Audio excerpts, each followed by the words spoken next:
Oskaloosa Indians football is on the air, live on the No Coast Network. And all over the world at RadioKMZN.com and the mobile app. Brought to you by Gardner Collier Jewelry, Bank Iowa, Fred's Muffler Shop, Falvey Lumber and Hardware, Northern Mahaska Specialty Care, Edward Jones Investments, Clow Valve Company, Gatton Realty, Oskaloosa Vision Center, Lighton State Bank, The Hair Designers, Kinetic Edge Physical Therapy, Malcolm Lumber, Robert Auld Investments, Van Veldhuizen for Mahaska County Supervisor, Quincy Place Mall, Kelly Style Insurance, Hawkeye Real Estate, The Rock Island Tap, Community First Credit Union, Mahaska Drug, Midwest Central Railroad, Easy Sales and Rental, Pella Printing, Certified Pest Control, and Mahaska Communications Group.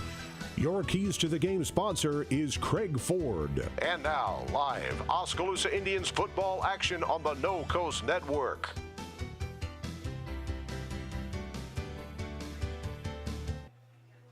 It is the playoffs. The Oskaloosa Indians have made it to the Class 3A State High School football playoffs, and not only that, the Indians have a home game. They are the district or region champions for the first time since 2005, and the Indians have a tough test tonight as they take on the Harlan Cyclones. How you doing, everyone? I'm Joe Lansolo along with Jay Harms. Thanks for joining us on KMZN and KBOE-FM and the No Coast Network, and we're happy you're able to listen or watch to us. Oskaloosa coming in with an 8-game winning streak, and they went through the Region 7 schedule undefeated, 5-0. Harlan comes in with a record of 7-2, but Jay, their only two losses have been to the teams that are in the top two in the RPI. They had a 2-point loss in the second game of the year to Sergeant Bluff Luton, and then 3 weeks ago they lost 49-14 to the team that won District 9, their district, Lewis Central. Yeah, right, Joe. You know, I got a chance to today sit up there in the athletic office and watch some of the game films of Harlan and that Lewis Central game. And, man, that Lewis Central team, that quarterback, Max Duggan, that's going to TCU. Really? He's big time. And, yeah, I mean, he just tore him up. But, again, this is a team we're playing tonight, Harlan, and you've I'm sure touched on it and going to be saying it throughout the broadcast tonight. Tradition. You know, what a tradition that Harlan Cyclones have had in football. 13 state championships, as I understand it, and one of those was actually at the expense of Oskaloosa back in 1983. Harlan winning that game 24-0. Yeah, you know, and again, as the situation where Kurt Blatt, their coach, he's been inducted in every Hall of Fame that there is. Even a National Hall of Fame coach. Kurt's been there for a long time, and I think I was looking on the stats, and, you know, he's kind of one of those legends. I think he's got over 400 wins in his career and coached over 40 years, and just a great football coach, and they just had a tradition there, and I think I read where sometimes this is like their 35th time in the playoffs or something like that. So, yeah, they got some good-looking ball players, and it's going to be an interesting ball game tonight. It looks like it's going to be an aerial game tonight, Joe. A lot of passing yards by both quarterbacks, and I'm here to see which defense steps up tonight. It was interesting. A year ago, Harlan had a kid that rushed for over 2,000 yards. Now they've got Preston Mulligan, who has passed for 2,275 yards and 28 touchdowns, and believe it or not, those are better numbers than Cole Henry has. Yeah, he comes in ranked first in 3A in passing, and Cole comes in ranked fourth. As I mentioned, the Lewis Central quarterback, he's actually ranked fifth, but he's also rushed for 18 touchdowns and rushed for 890 yards. But, yeah, you know, this Mulligan kid, just a pretty much straight back passer, and as you mentioned, he's thrown for a lot of yards, completed 56% of his passes, only thrown 4 interceptions all year, 28 TDs, where, of course, Cole has thrown 5 interceptions and 22 touchdown passes that Cole has. So quarterbacks pretty even. So it'll be interesting to see how this one shakes up. Wind is not going to be a factor. It's pretty much a still night here in Oskaloosa as we get ready to go. We will hear from Oskaloosa coach Jake Jenkins, get his thoughts about this game tonight, as well as last week's 63-21 victory at South Tama to wrap up the regular season. We'll do that when we come back in 3 minutes. This is Oskaloosa High Playoff Football on the No Coast Network. Hello, my name is Craig Ford, and just over a year ago, I purchased the Ford dealership in Oskaloosa. We changed the name to Craig Ford, and we got to work making it better. In our first year, we have increased our sales by over 100%. We believe in both big discounts and exceptional service. Not just when you buy a vehicle, but the entire time you own your vehicle. Craig Ford is a great place to buy your next new or pre-owned vehicle.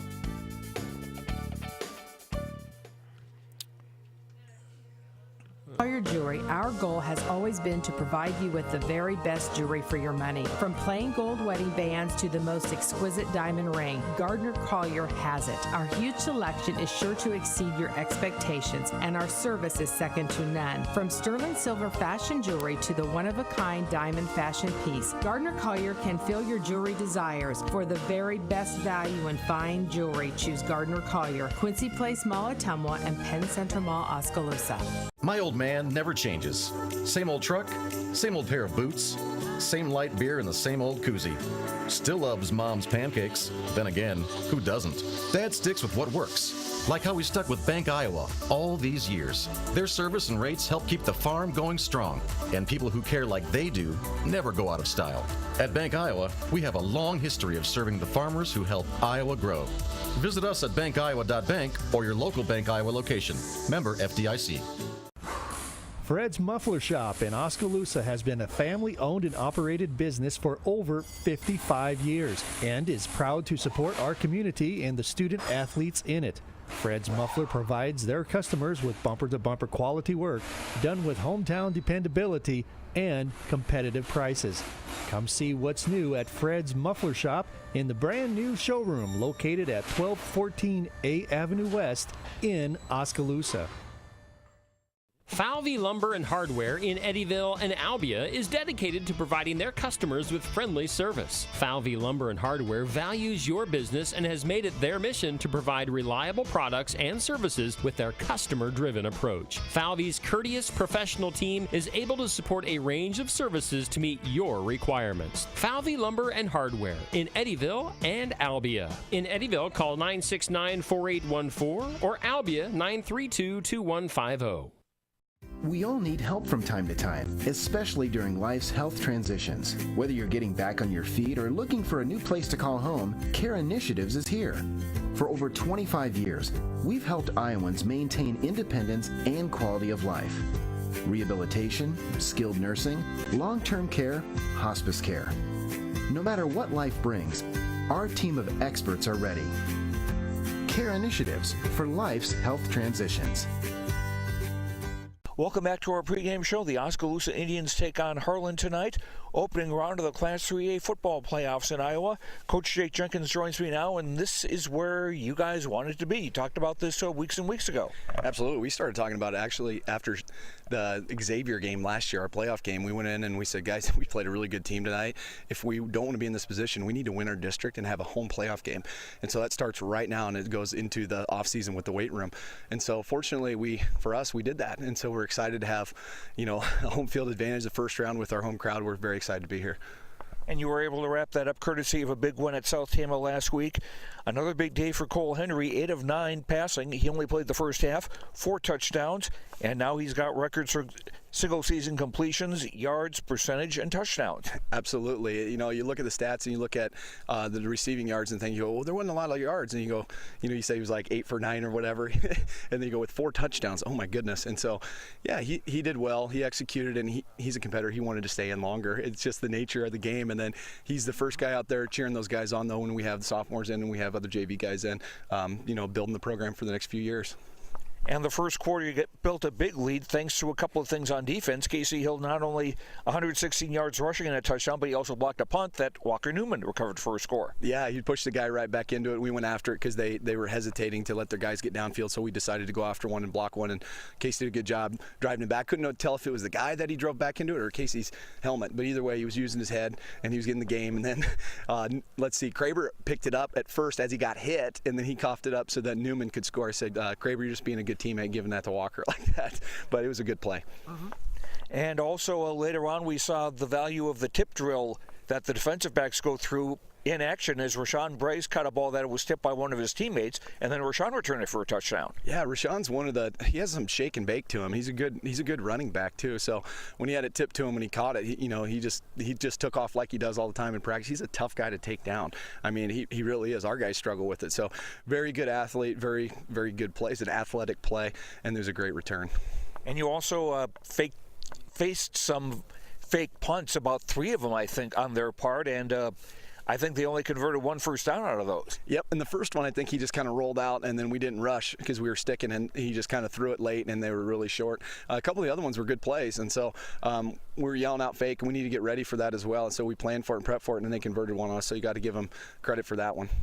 And then you mentioned other guys getting a chance to play in the second half. Leland Evans ran for a couple of fourth quarter touchdowns, and then also Owen Gordon had a fumble recovery that Taylor Charbonneau forced. Absolutely. You're so excited when you get to see those guys in, but not just be in, but then execute. And so our offense executed and scored 2 touchdowns, and that was our JV offense.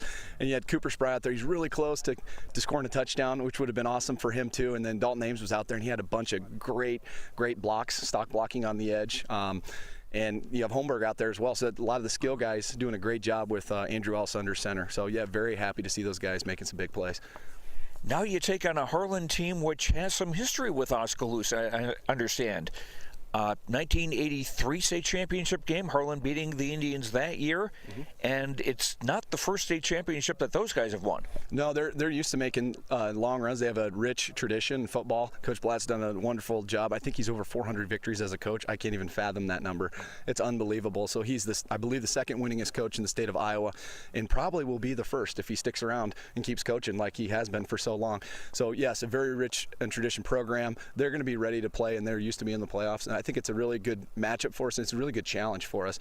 And we're excited that we have them at home, and we have a chance to knock off a program like Harlan. So we're excited for the opportunity.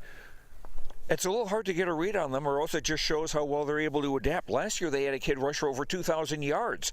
This year they've got a kid who's passed for over 2,000 yards, and numbers better than Cole's, if you can believe that. They find a way to win. They're playing different teams, so it'd be fun to see a team from that side of the state. But yeah, he's a good athlete, a quarterback, and he throws the ball all over the place, and they have really good wide receivers that are out there. It's not just 1 or 2 guys. You got to key them all. So you got to be on your A game, and you got to play your best football in Week 10, and that's what we're focusing on moving forward this week. You had mentioned to some of the other media that the kids are becoming students of the game. Talk a little bit about that. Well, they're very cerebral players, and so when Coach Dowd has our offense out there and he has the scout D go out, we're not just talking line up here, line up there. We're talking you're going to be in nickel cover 8, and when they apex the outside guy, and when he goes in motion, you're going to go backside and you're going to go back into the box. And a lot of this terminology that was just completely foreign. It's like a different language, but they're speaking it fluently, and they know the kind of looks we need to get if we're going to get better on offense and defense.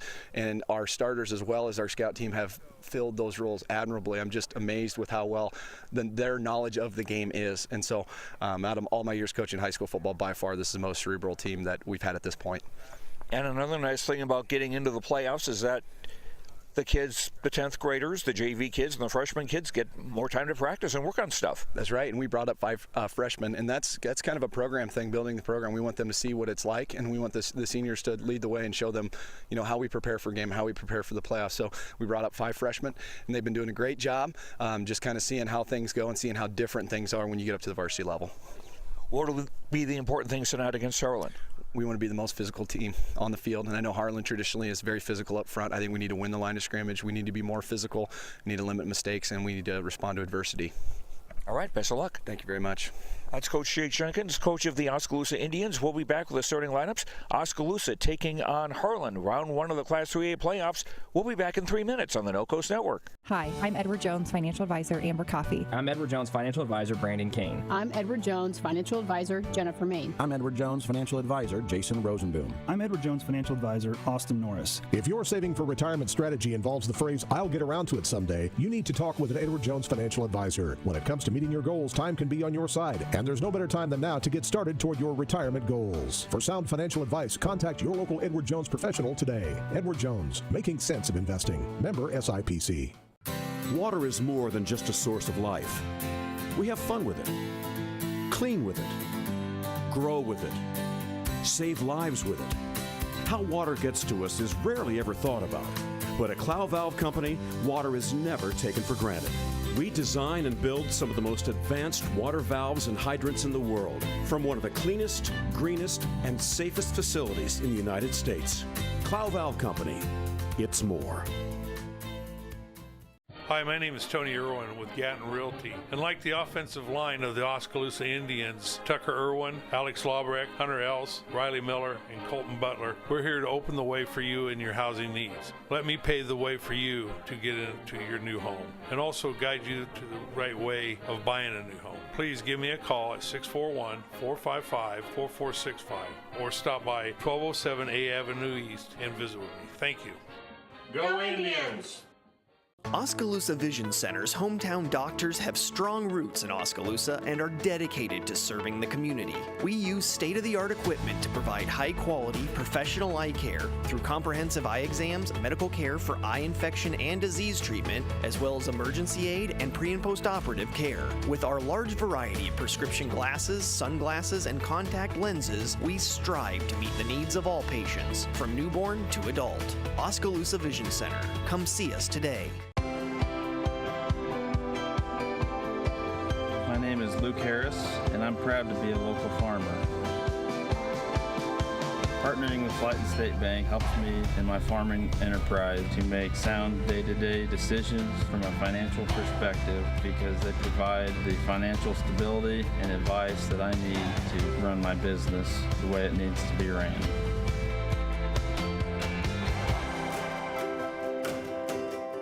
At the Hair Designer Salon and Spa in Oskaloosa, we create a tranquil and inviting environment. We provide outstanding service with your satisfaction as our top priority. It is our mission to help you look and feel your very best, so we offer an array of services to meet your needs. From haircuts, colors, and styles to spa and massage treatments, we are here to pamper you. Schedule your appointment today at the Hair Designer Salon and Spa at 641-673-5170 or stop in at 1210 B Avenue West and let us pamper you. This is Oskaloosa Indians playoff football on KBOE FM and KMZN AM and FM in Oskaloosa. I'm Joe Lancello, along with Jay Harms. Brother Dave back at Mission Control. Titus Letzering at the video controls here.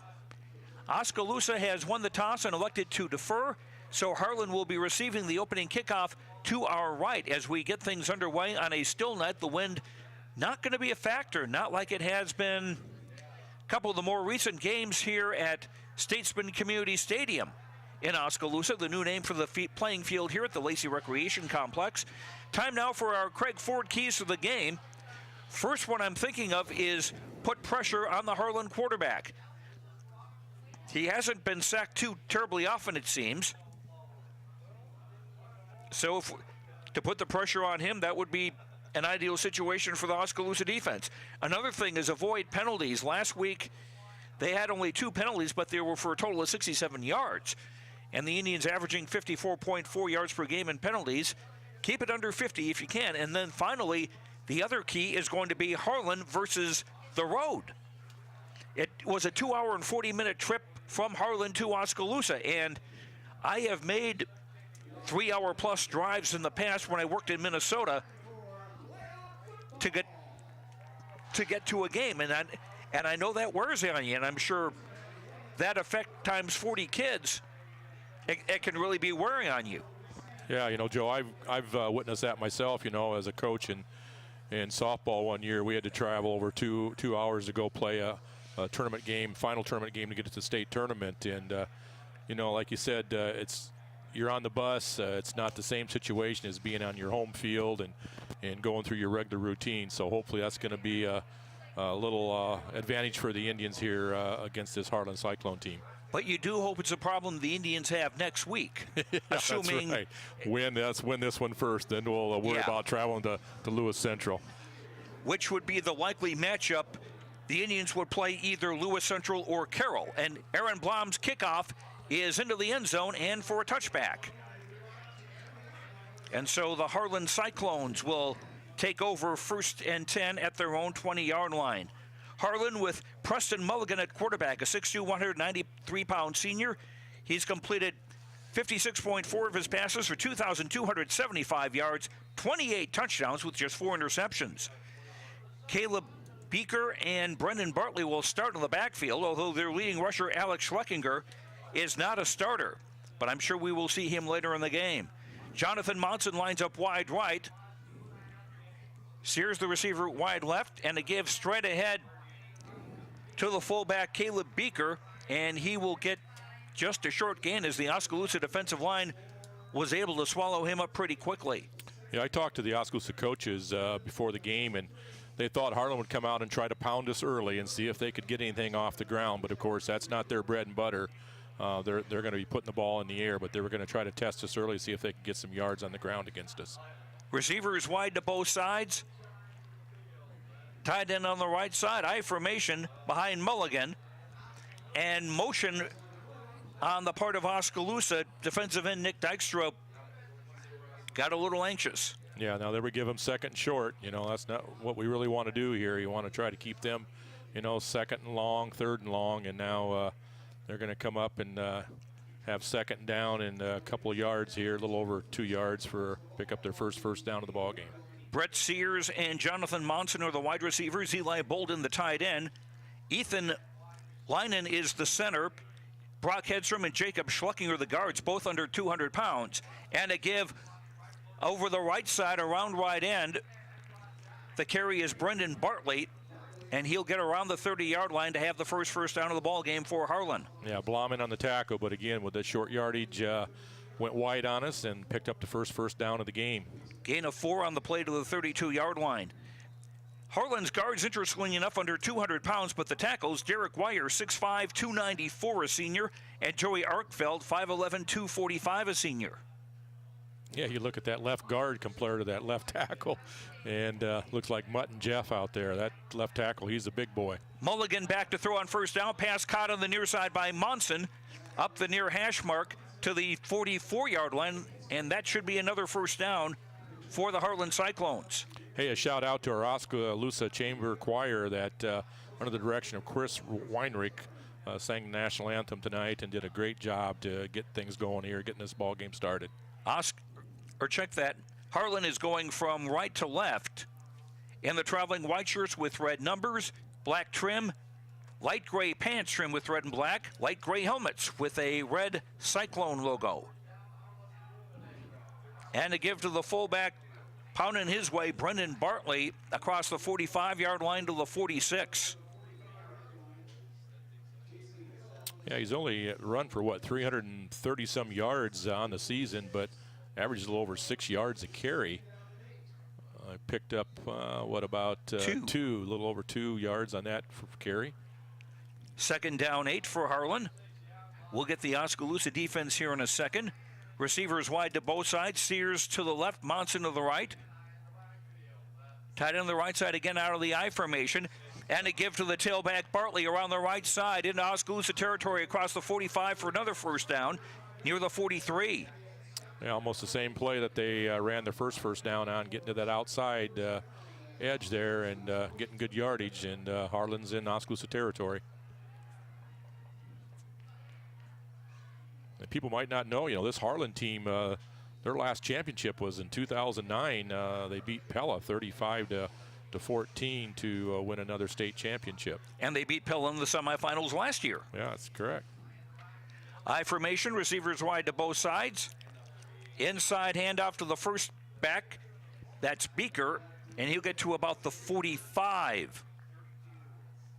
All right, excuse me, the 40-yard line. Let's see if our defense now, Joe, can make a stop here. We've been giving them good yardage here on this first down, and there's right now just kind of going right at us, only throwing a few passes and just been kind of running the ball and taking care of our front defensive line right now. Beaker picked up 4 to the 39-yard line of Oskaloosa, 2nd down and 6 for the Cyclones. Ball in the far hash, receivers to both sides. 2 receivers right, actually, as Mulligan blows back to throw. Passes caught the 25-yard line by Sears, and he is brought down right away. Coverage by Cade Snakenberg, the senior defensive back. Yeah, he had a lot of space. That receiver did a nice route, ran a nice route, and got a lot of space between him and Snakenberg. And nice throw by the quarterback, and they're down to our 27-yard line. Brett Sears picked up a dozen on that play. 3rd first down of the drive for Harlan. At the Oski 27, 8:48 to go in a scoreless first quarter. First drive of the game. Toss right, ball was bobbled momentarily. It's loose on the field. And it was recovered by Harlan. Yeah, that was a nice job, I think, Walker Newman on that play, getting to try to go wide, and good penetration by Walker, and he blew that play up and finally got Harlan now 2nd and long. Loss of 7 on the play. Oskaloosa's defense, a 4-3 setup. Nick Dykstra and Walker Newman are the ends. Kenny Satimi and Tyson Brookland are the tackles. Linebackers Aaron Blom in the middle with Cole Kraber and Casey Hill on the outside. Wyatt Creer and Cade Snakenberg start at cornerbacks. Coy Snakenberg, the free safety. Cyan Mamoon is the brave or the strong safety. On 2nd down, Mulligan under pressure. Ball pop loose. He picks it up on the dribble, runs 35-yard line, stop to about the 26. So that'll set up 3rd and 9. And again, for the 2nd straight play, Harlan darn lucky they didn't turn the ball over. Yeah, he got a nice bounce there, bounced right back up and got good yardage on that. And now, it's definitely very doable 3rd down here, 3rd and a little over 9 yards to pick up the 1st down. Ball's back where it was when they got the last first down, the 27-yard line of Oskaloosa. 7:25 to go, opening quarter. No score, Class 3A playoffs opening round. 2 receivers wide to either side. Mulligan operating out of the pistol. Now Alex Ruckinger will go in motion to the far side. Mulligan, and we got penalty flags.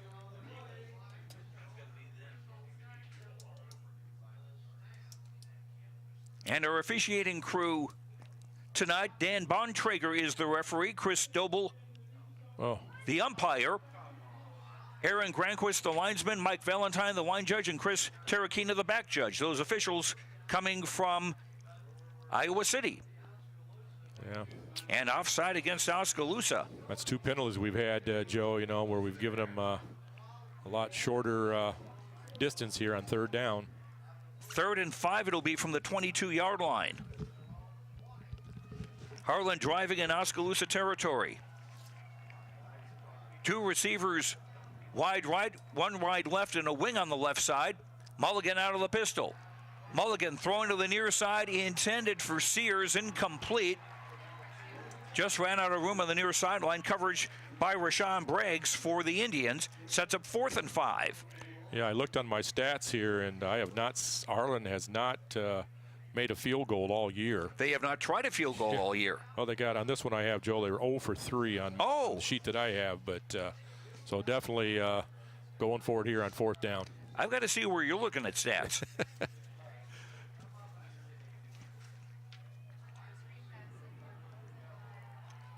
Sears wide left, Monson wide right. Mulligan operating the pistol with 2 men on the backfield. Pass thrown to the far side. Incomplete. In and out of the hands of tight end Eli Bolden near the 14-yard line. So the Indians hold and will take over at their own 22-yard line with 6:54 to go in a scoreless first quarter. Well, good time possession that time by Harlan, but they came up empty on that. So now we'll see if we can flip the field here and get our offense going. Cole Henry will be the quarterback, the 6'9 senior. School records for completions with 139, yards 2,022, touchdowns with 22, and 65% completion. Cole's thrown just 5 interceptions on the year. Casey Hill will be the running back. He's rushed for 822 yards this season, the senior. Tyler Miller moves into the backfield now. Dykstra comes in motion to the near side. He'd been lined up as an H-back on the right. A give around the right side. Oh, fumble. And the ball pops loose, and Harlan says they have it, and the officials agree. Alex Schlettinger, one of the inside linebackers. And Tyler Miller had the ball, and somebody laid a pretty good hit on him. Yeah, I kind of got stood up there a little bit, and I think a lot of grabbing going in there, and ball popped out, and so Harlan gets the ball right back here offensively, and defense has really got to be big right now. 6:46 to go in the opening quarter, first turnover of the game. And Harlan almost where they were before. They're at the Oskaloosa 23-yard line. Receivers wide to both sides. Strong left. Owens is the tight end in an I formation. Ooh. And to give over the right side. Getting around the corner is Brendan Bartley. He's around the corner to the far side. He's into the end zone, but we also have penalty flags. Yeah, that's going to come back. We had Cole Henry out there playing one of the corner spots. One of the corners, and I think he got held on the play there, so I think that's going to be holding. It's going to come back, but a good-looking play by Harlan. Thank goodness for the penalty. That will be the first penalty against Harlan tonight. And that'll get moved back to the 24-yard line, 23. It's back of the 23. It's 10 yards from the spot of the foul, so it's actually still 1st and 10.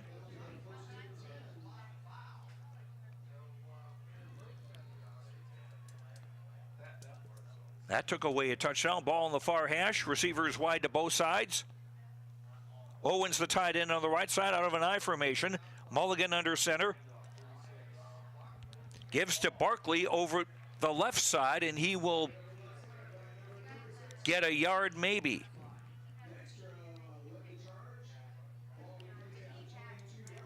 Pickup of 1 to the 22, 2nd down and 9.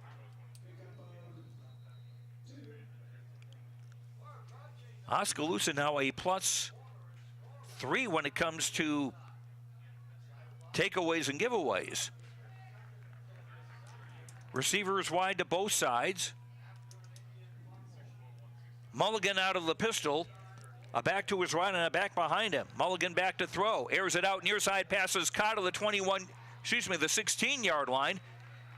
And the receiver brought down right away by linebacker Casey Hill. We'll get Harlan's situation. They've got 2 downs here to pick up about 3 yards for another 1st down. Again, not much pressure on the quarterback.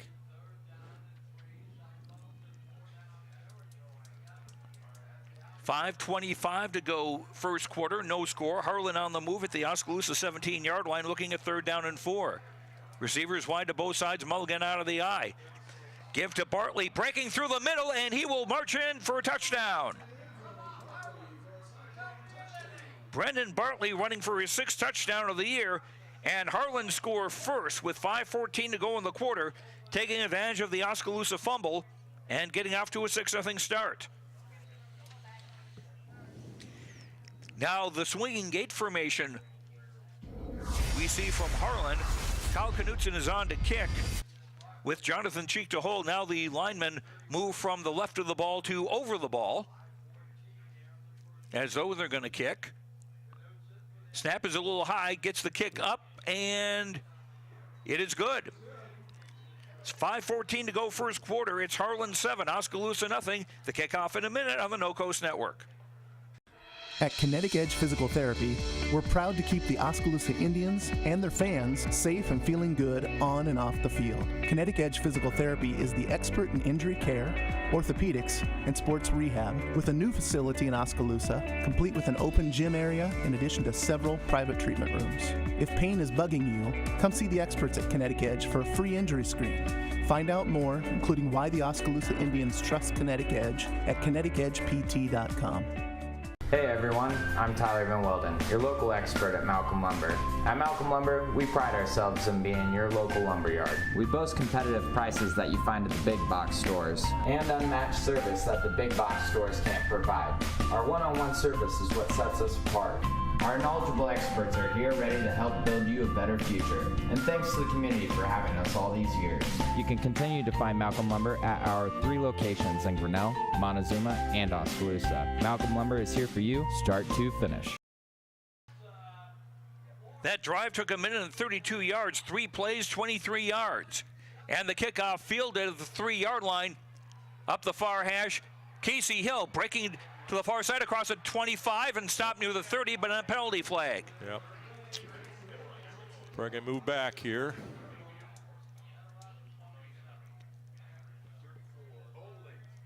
Holding is the call on Oskaloosa. So one of the keys of the game, I said, will avoid penalties. That's now 3 against the Indians in this opening quarter.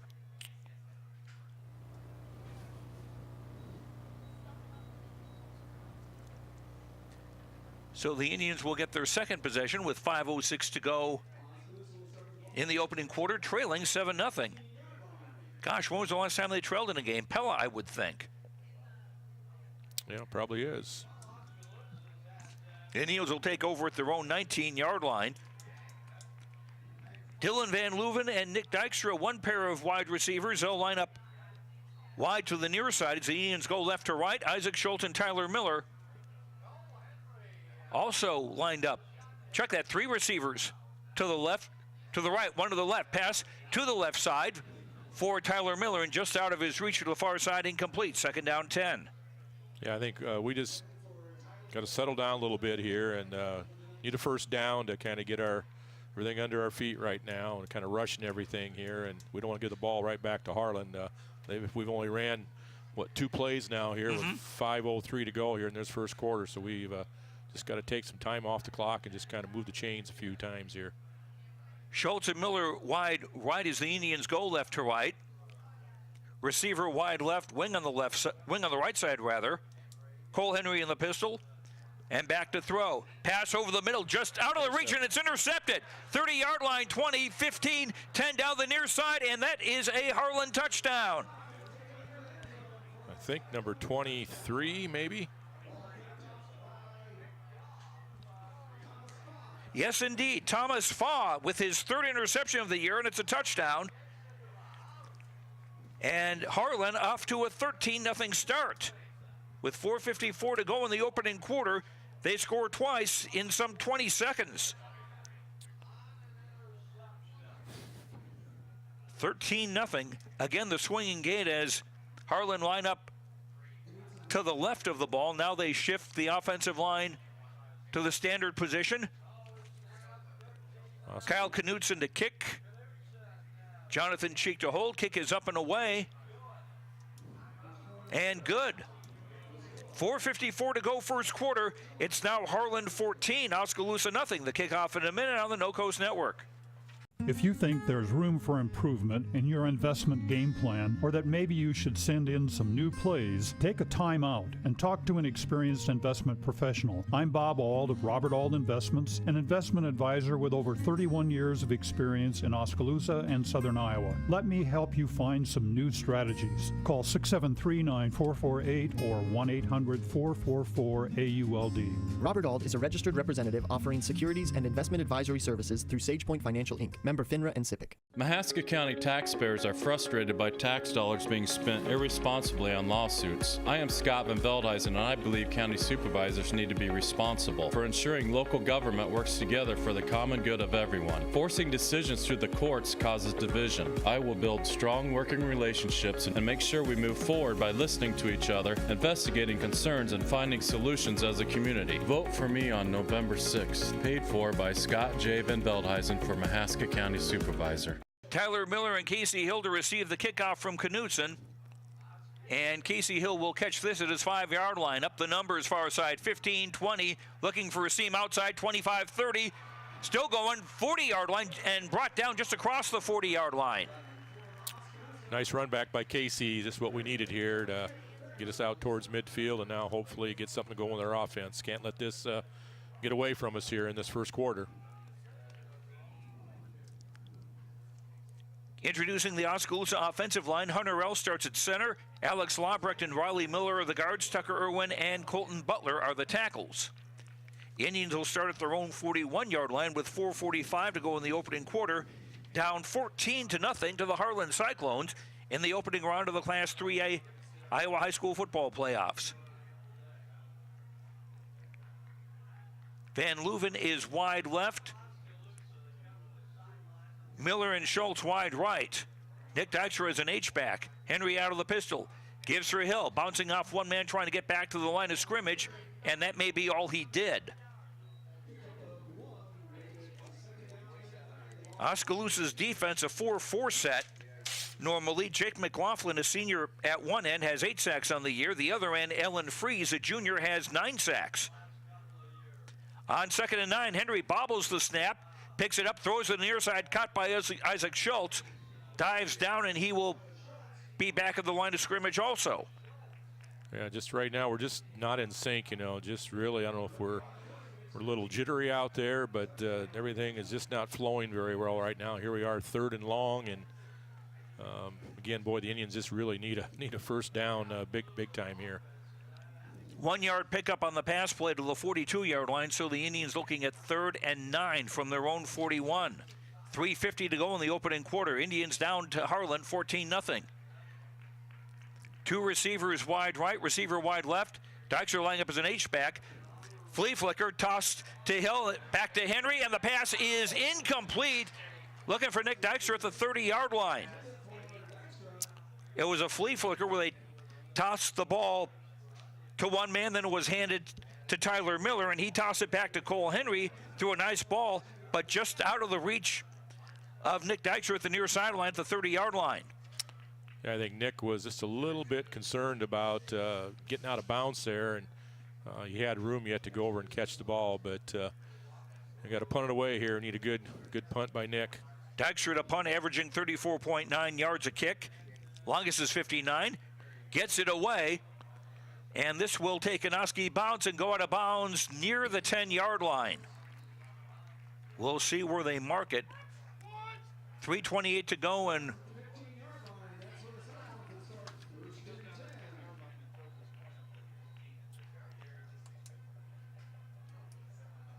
they'll spot it at the 15.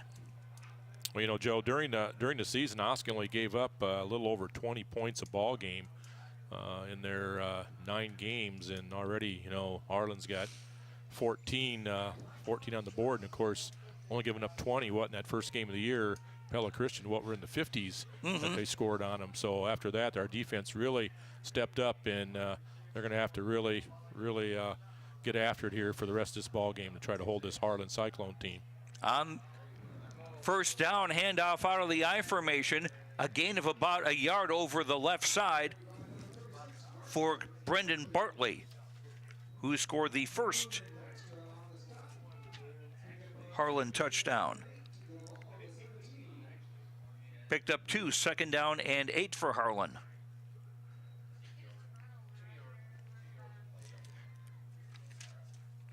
The winner of this game will play the winner of the Carroll at Lewis Central game next Friday night at 7. Mulligan out of the pistol on 2nd down, throws right, pass in and out of the hands of tight end Jonathan Monson, the wide receiver. Coverage on that play by linebacker Kyle Kraber sets up 3rd down and 8. Well, let's see if we can get 3 and out here and get the ball back. 2:48 to go here in this first quarter. See if we can get some pressure. You talked, Joe, that was kind of a key to get pressure on their quarterback, and we only, I think, maybe once we put a little pressure on him. Tight formation, 2 receivers wide to either side. Man comes in motion on the near side. Mulligan, trouble with the snap. He'll roll to his right. He's going to keep the football. 15-yard line, 20. First down, 25, 30. Knocked out of bounds through the 33-yard line in front of his own bench. Mulligan, who does not run a great deal, he's only got 26 carries on the season for 18 yards, but he has run for 4. He has run for 4 touchdowns. And a nice bit of scrambling by him to gain 15 to the 32-yard line and pick up a Harlan first down. Yeah, that's the longest, I think one of the longer runs that he's had on the season right there, but that was wide open on the outside again. We didn't have any help there on the outside. 5th first down for Harlan in this opening quarter. Again, out of the eye. and whistles. Be procedure, I think, on the Cyclones. We're going to move them back 5. 5-yard penalty. That is indeed it. Down.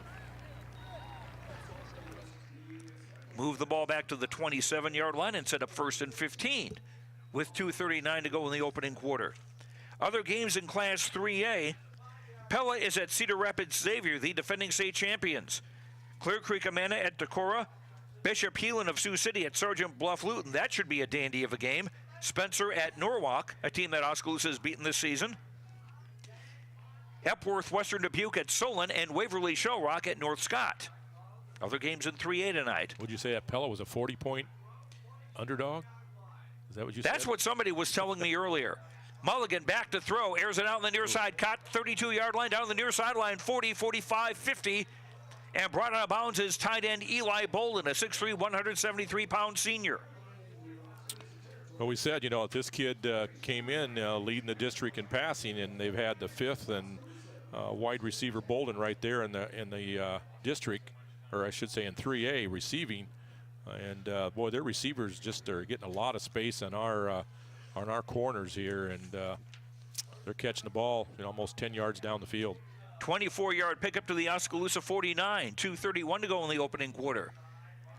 Out of the eye, and Beaker was hit right away, maybe just back of the line of scrimmage. Yeah, Dykstra he got the first hit on him, and then I think Newman was one that came in there and finished him off, but nice penetration that time by Nick Dykstra. May have even lost half a yard on the play. 2nd down and 10. Just over 2 minutes ago in the opening quarter. Harlan leading 14-0, and they've got the ball. Receivers wide to both sides. Tight end on the right side in I formation. Mulligan under center. Mulligan gives to the tailback Bartley. And he is hit for a loss. Yeah, Aaron Blom shot the gap there.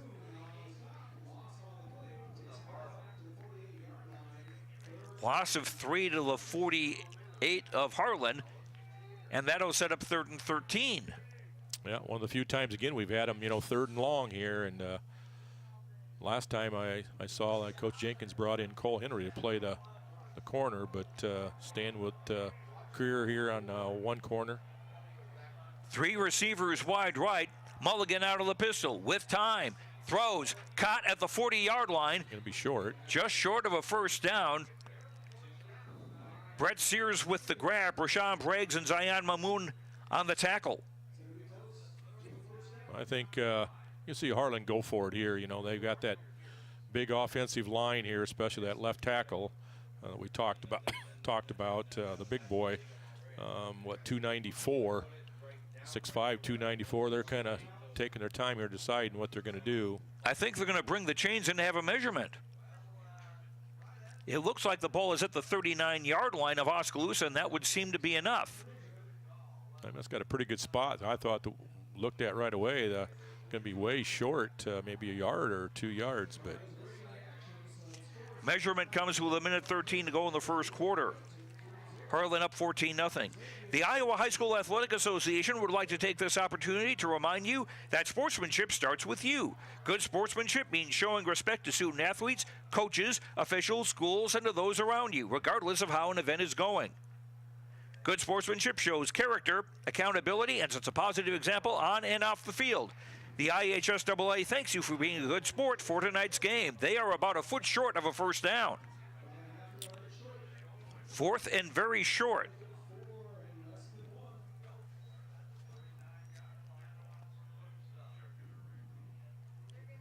And I don't see the punting team they're gonna, on the field. They're going to go for it. Going to come right at us here. But they run it right over number 62. That's where I'd go. Derek Wire, 6'5", 294.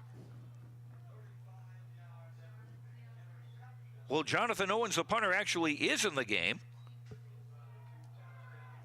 But he's going to line up as a tight end on the left side. Out of the I formation, 2 tight ends. Sears lined up wide right, out of the I.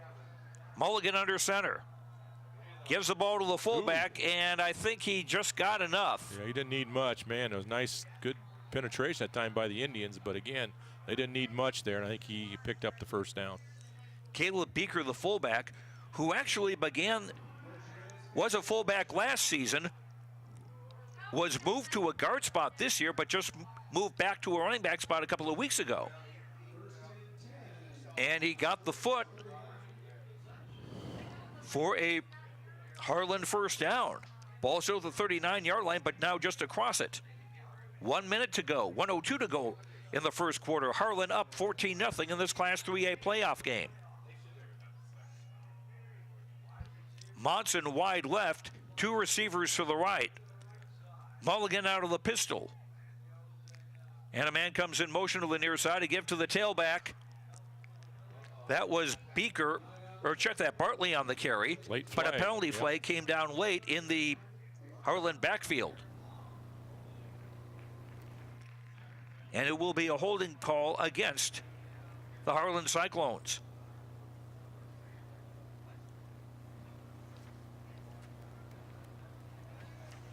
Holding offense, 10-yard penalty from the spot of the flag. Teams in Class 2A, PCM, the top seed in Class 2A is hosting Kemper Catholic. Williamsburg is hosting West Marshall. In Class A, Linville Sully at Hudson, Highland at Durant, BGM is at Edgewood Colesburg. Penalty moves the ball back to the Harlan 49-yard line. So we're looking at first and 22 with 40 seconds to go in the quarter. Two receivers right, one to the left. Mulligan throws quick out to the backfield on the far side. Caught by Owens, 50-yard line. Dancing forward, 45-40. And stopped just across the 40-yard line. Linebacker Tommy Coonan on the hit. Yeah, a couple missed tackles there by the Indians. We gave them way too many yards on that. Just that quick pass.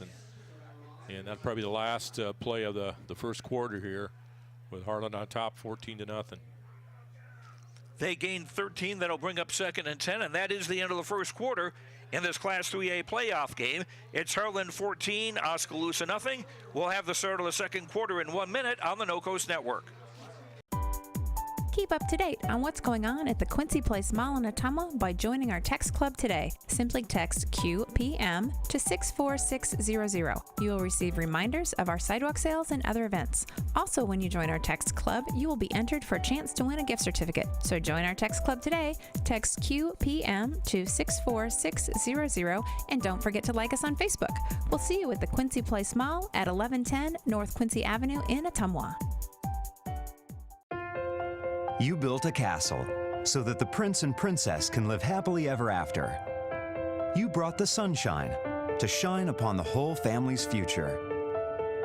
But when the sun hides behind the clouds, State Farm can help.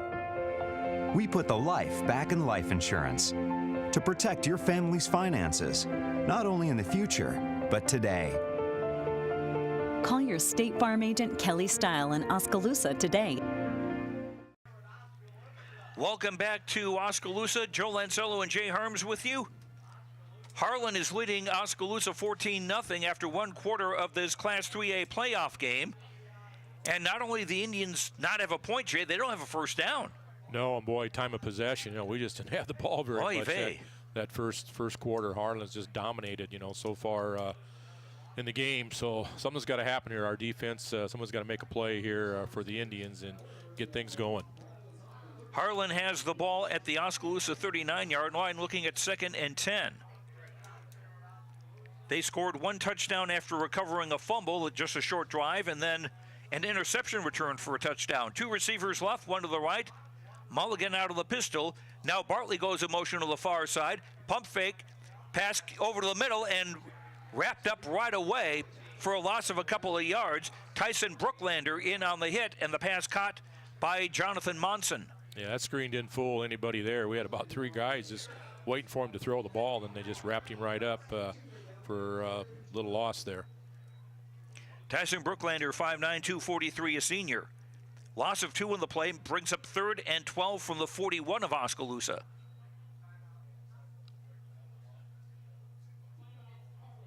And Harlan will take a timeout. 11:30 to go till halftime. It's Harlan 14, Oskaloosa nothing. Back in a minute on the No Coast Network. Hawkeye Real Estate is your one-stop source for everything real estate in Mahaska County and the surrounding area. Whether commercial, residential, or acreages, we've got you covered with the area's largest pool of real estate professionals, full-time support staff, and property management services. With over $19 million in sales volume for 2016, Hawkeye continues to be Oskaloosa's leading real estate office. Discover what thousands already know. When it's time to make a move, get the Hawkeye Edge. Head on out to the Rock Island Tap for a ghoulishly good time tomorrow night, Saturday, October 27th, for the first annual Rock Island Tap Halloween Masquerade Party. The party will start at 6 p.m. and go until 2 a.m. Journey's End will be opening and Fatal Addiction will be the headliner. There will be a costume contest between 8 and 9. First place is $150, second place $75, third place is $50. So make sure to come in a costume not only for a reduced cover fee, but win some cold hard cash. Third down and 12 for Harlan at the Oskaloosa 41-yard line. The Cyclones already up 14-0. Ball in the near hash as Harlan go from left to right in the traveling white. 3 receivers right, 1 to the left. Monson goes in motion out of the far side. Mulligan working out of the pistol. Time, pressure coming, pass in and out of the hands of Sears at the 21-yard line. He got hit pretty good by Zayun Mamoon, and Mulligan, the quarterback, got hit pretty good, I think, by Walker Newman. Yeah, that was a nice job defense there. Perfect timing to break that pass up. Moon, and then a little bit help with Casey Hill there, and good pressure by Walker, and we finally, I think, may put him in a punting situation here. Jonathan Owens averaging 39.8 yards a kick. His longest is 43. Tyler Miller back to receive at his own 10-yard line. Snap is there, aiming toward the near coffin corner, but the ball will bounce into the end zone for a touchback. 41-yard punt, no return.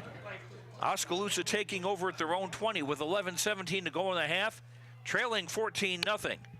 Yeah, our offense has got to get something going. You know, we've been really stymied here. We come in 6th in Class 3A in total offense. Harlan's actually at 7th. You know, we had a little bit over 3,400 yards, and they also had over 3,400 yards total offense on the season. But boy, our offense, like you had mentioned, hadn't going even first down yet, Joe. Aaron Blom in the game as a slot receiver on the left side, along with Dylan Van Leuven. Now Blom comes in motion to the far side, so it's 3 receivers right, 1 to the left.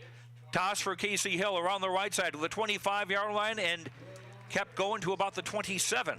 Yeah, good pickup, first down. That's exactly what we needed right there. You just put, you know, second and short, and we can do all different things here with a short second down. Indians go no huddle. 1 receiver left, 2 receivers right. Miller and Hill are sandwiching Cole Henry in the backfield. Cole operating out of the pistol. Blom and Schultz are lined up wide right. Now Van Leuven, who is wide left, will move a little tighter to the line of scrimmage, to the offensive lineman, that is. Play fake by Henry, rolling to the near side, under pressure and sacked at about the 14-yard line. Well, there goes our second short yardage that we had, and now we're, you know, 3rd and long again. Tough situation to be in when they know you're probably going to be passing, and they're just going to, you know, put the old ears back, and they're going to come right at us here. Good pressure from Jake McLaughlin and Caleb Beaker to get the sack. Ball is back at the 18-yard line after a loss of 9, sets up 3rd and 12. Under 10 minutes to go in the half. Indians down 14-0 in this Class 3A playoff game. 3 receivers right, 1 to the left. Henry out of the pistol. Airs it out in the near side and just out of the reach of Tyler Miller, with coverage on this near side by Jonathan Monson. So the Indians once again 3 and out. Yep, still don't have a first down. They had a good opportunity there, but that breakdown on second down, you know, really hurt us. And now Nick's got to punt it away, and Harlan's going to get good field position here. Nick Deisher, his first punt was a 43-yarder. Standing at his own 3-yard line, back to receive are Jonathan Monson and Brett Sears for Harlan. They're standing at their own 46. Snap a little high. Dykstra gets it away. Fielded 48-yard line into Oskaloosa territory. Now spinning and brought down about the 42-yard line on the return was Brett Sears, who is averaging 16.2 yards per punt return. He's also got a touchdown on the year. So Harlan will take over again in Oskaloosa territory with 9:36 to go till halftime. And they'll have the ball at the Indians' 42-yard line. Yeah, our defense has been out in that field a long time already here in this first half, and 9:36 to go here in the second quarter, and said Harlan already in Oskaloosa territory looking for their third score of the night. 36-yard punt, 12-yard return. Harlan on the far hash as they go from left to right. Two receivers left, one to the right. Mulligan under center. Play fake, rolls to his right, throws, and the pass is incomplete. The intended receiver, Eli Bolden, got sandwiched at about the 30-yard line. That'll make it 2nd and 10.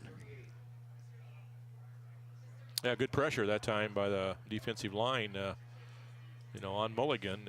But again, a nice throw. Good job by the Indians to break that reception up. Mamoon and Coy Snickenberg in on the hit, sandwiching the intended receiver. Indians with all 3 timeouts remaining. Harlan have 2 remaining. 2nd and 10 at the Oskaloosa 42. Receivers wide to both sides. Tight end on the right side. I formation. And a give to the tailback Beaker. He's brought down to the 41-yard line. Aaron Blom on the tackle, and so was Nick Dykstra.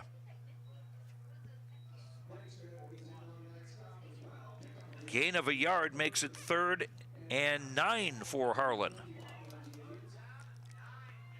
Indians have been pretty good at stopping people on 3rd down. Opponents have converted 36% of their third down tries this season. Yeah, Harlan's had success, going wide on us, and see what they end up spread out now. Probably going to put her up in the air here. 2 receivers wide either side. Mulligan out of the pistol, throws out in the flat in the near side, kind of the 40-yard line, and hauled down right away by Nick Dykstra. The catch by Brendan Bartley. Yeah, that was all Nick Dykstra. I watched him on that play, Joe, and right away, he was going to rush the quarterback. He was left open, and he picked him coming up out of the backfield, and he just ran right with him and made the catch, and boom, Nick right there to make the tackles. A nice play by Nick Dykstra.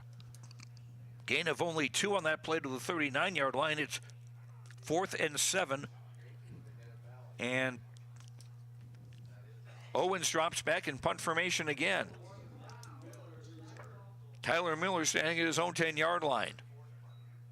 Snap a little high. Owens gets it away. High to the near side. Miller will let it bounce, and it will bounce into the end zone. The ball slowed down, but it didn't quite slow down enough for a Harlan player to down it before it could get into the end zone. That's kind of one of those, Tyler, caught in between. Do I try to go catch it so it doesn't get down close to the goal line, or do I let it go and hopefully she rolls in? And as you said, it kind of started slowing up, but just had enough to get in there. So two punts in a row the Indians have gotten out of Harlan. Now we just got to get something going offensively. And again, the Indians starting at their own 20-yard line. 7:57 to go in the half. Harlan 14, Oskaloosa nothing. Class 3A playoffs from Oskaloosa. 2 receivers wide to either side. Cole Henry out of the pistol. Casey Hill at his right hip. And a give for Hill coming around the right side. He'll pick up about 4. Was stopped by Jake McLaughlin, the defensive end. They'll give him 5 yards to the 25. 2nd down, 5.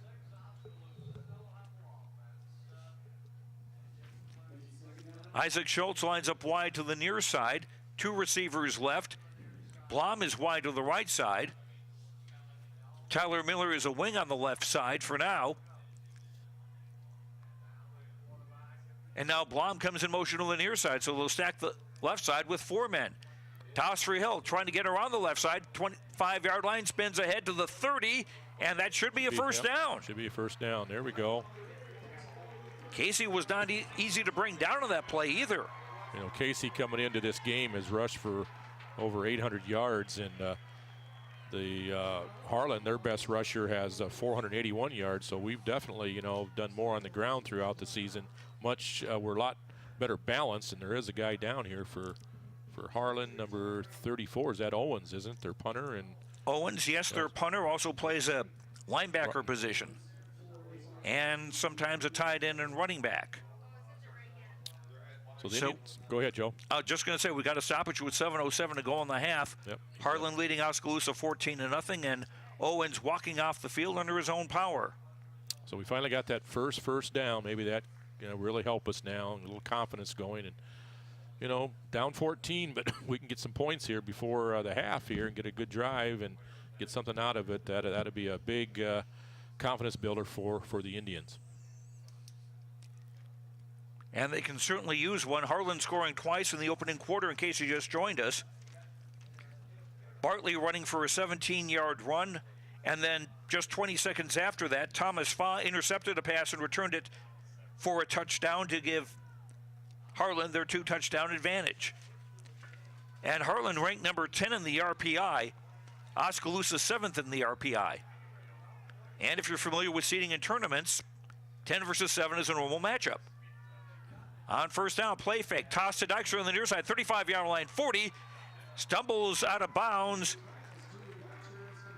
I don't know if he got the first down or not. I think he got the first down, Joe. I think he got her, yep. They'll mark it at the 42 for a gain of 11. Back-to-back first downs. Under 7 minutes to go in the half. 3 receivers right. Henry with time throws near side, caught near the 50-yard line, and Tyler Miller will take it out of bounds.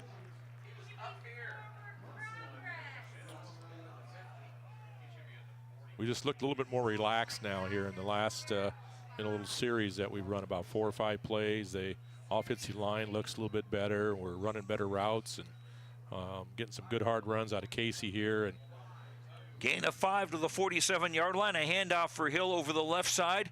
He'll pick up a couple close to the 50, so that'll set up 3rd and short.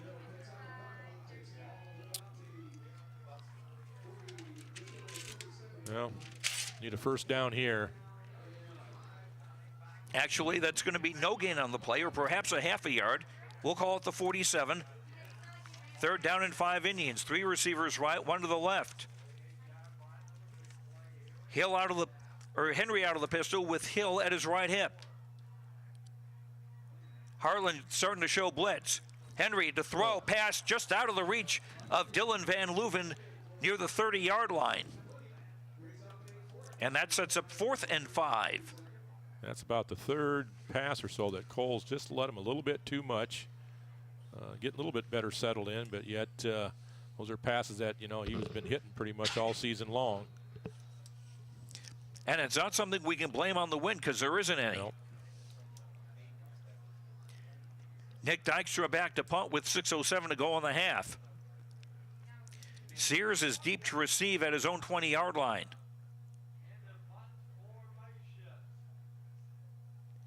Snap is back to Dykstra, gets it away, high kick toward the near sideline. It will soar out of bounds near the 10.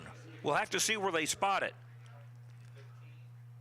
Still walking. Oh, there is a flag on the field, I see, right around the about 38-yard line. At the near sideline here, okay. Might be a block in the back here or something. And the ball's marked spotted at the 15-yard line where the punt went out of bounds. At least I think that's why that official was standing there. Personal foul, Oskaloosa. Ouch. Oh, ejection. Someone just got ejected. I didn't see he put his hand in the air like that's the ejection. I'm not sure who it was against. I'm not seeing anybody come off the field. Well, now Cole Kraber is starting to walk off the field. But he's stopping before he goes out, so it's... Official talking, went over to Harlan's side of the field. Now they're going to come over here and now they're... Who are they talking about?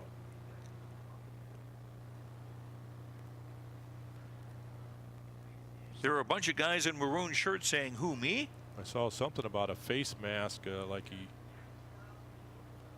grabbed the face mask. Coach Jenkins talking about, he's trying to talk to the official here. Aaron Blom. Oh, that is a loss for the kicking game as well. Wow. So Cole Henry will be taking over those duties. Coaches are not happy with this call. They're still, see a couple of the coaches on the sidelines there can't believe what the call was. Coach Jenkins, of course, pleading his case, but it's not going to do any good. But wow, that's a big one. Yes, it is. Officials still haven't marked the football.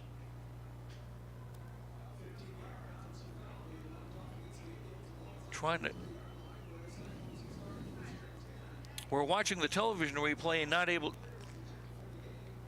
get a good look of where's he at? Where's Aaron Blom? Right here.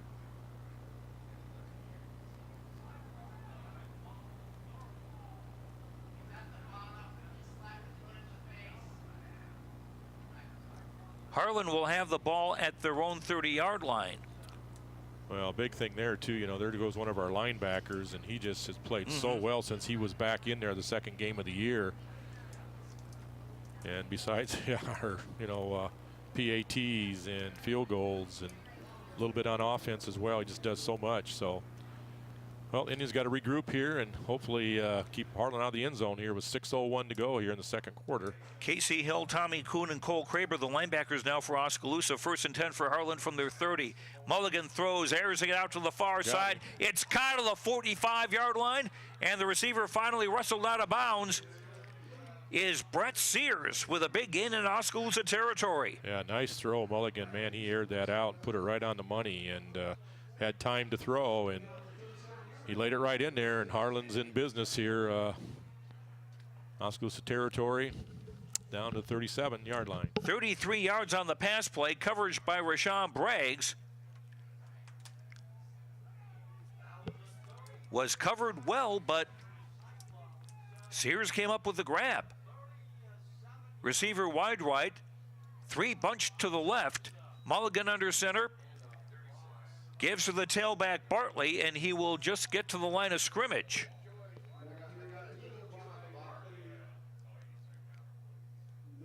Tommy Kuhn on the tackle.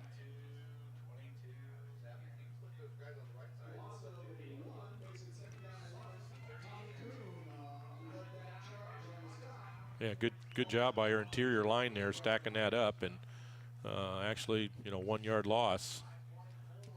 With Bentley on the carry, 5:20 to go till halftime. Harlan up 14-0. They're at the Oskaloosa 38-yard line, 2nd down and 11. 2 receivers left, 1 to the right. Working out of the I formation. Mulligan under center. Late handoff, ball is loose. It's loose. And the Indians had it a couple times, or were close to having it, but it was recovered by Harlan by offensive tackle Joey Arkfeld.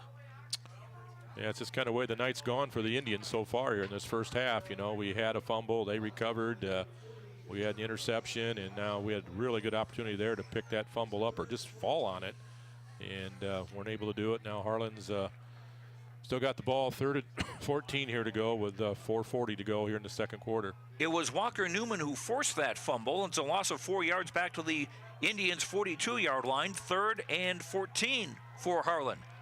Ball in the near hash as the Cyclones go left to right. Mulligan out of the pistol, 1 back behind him.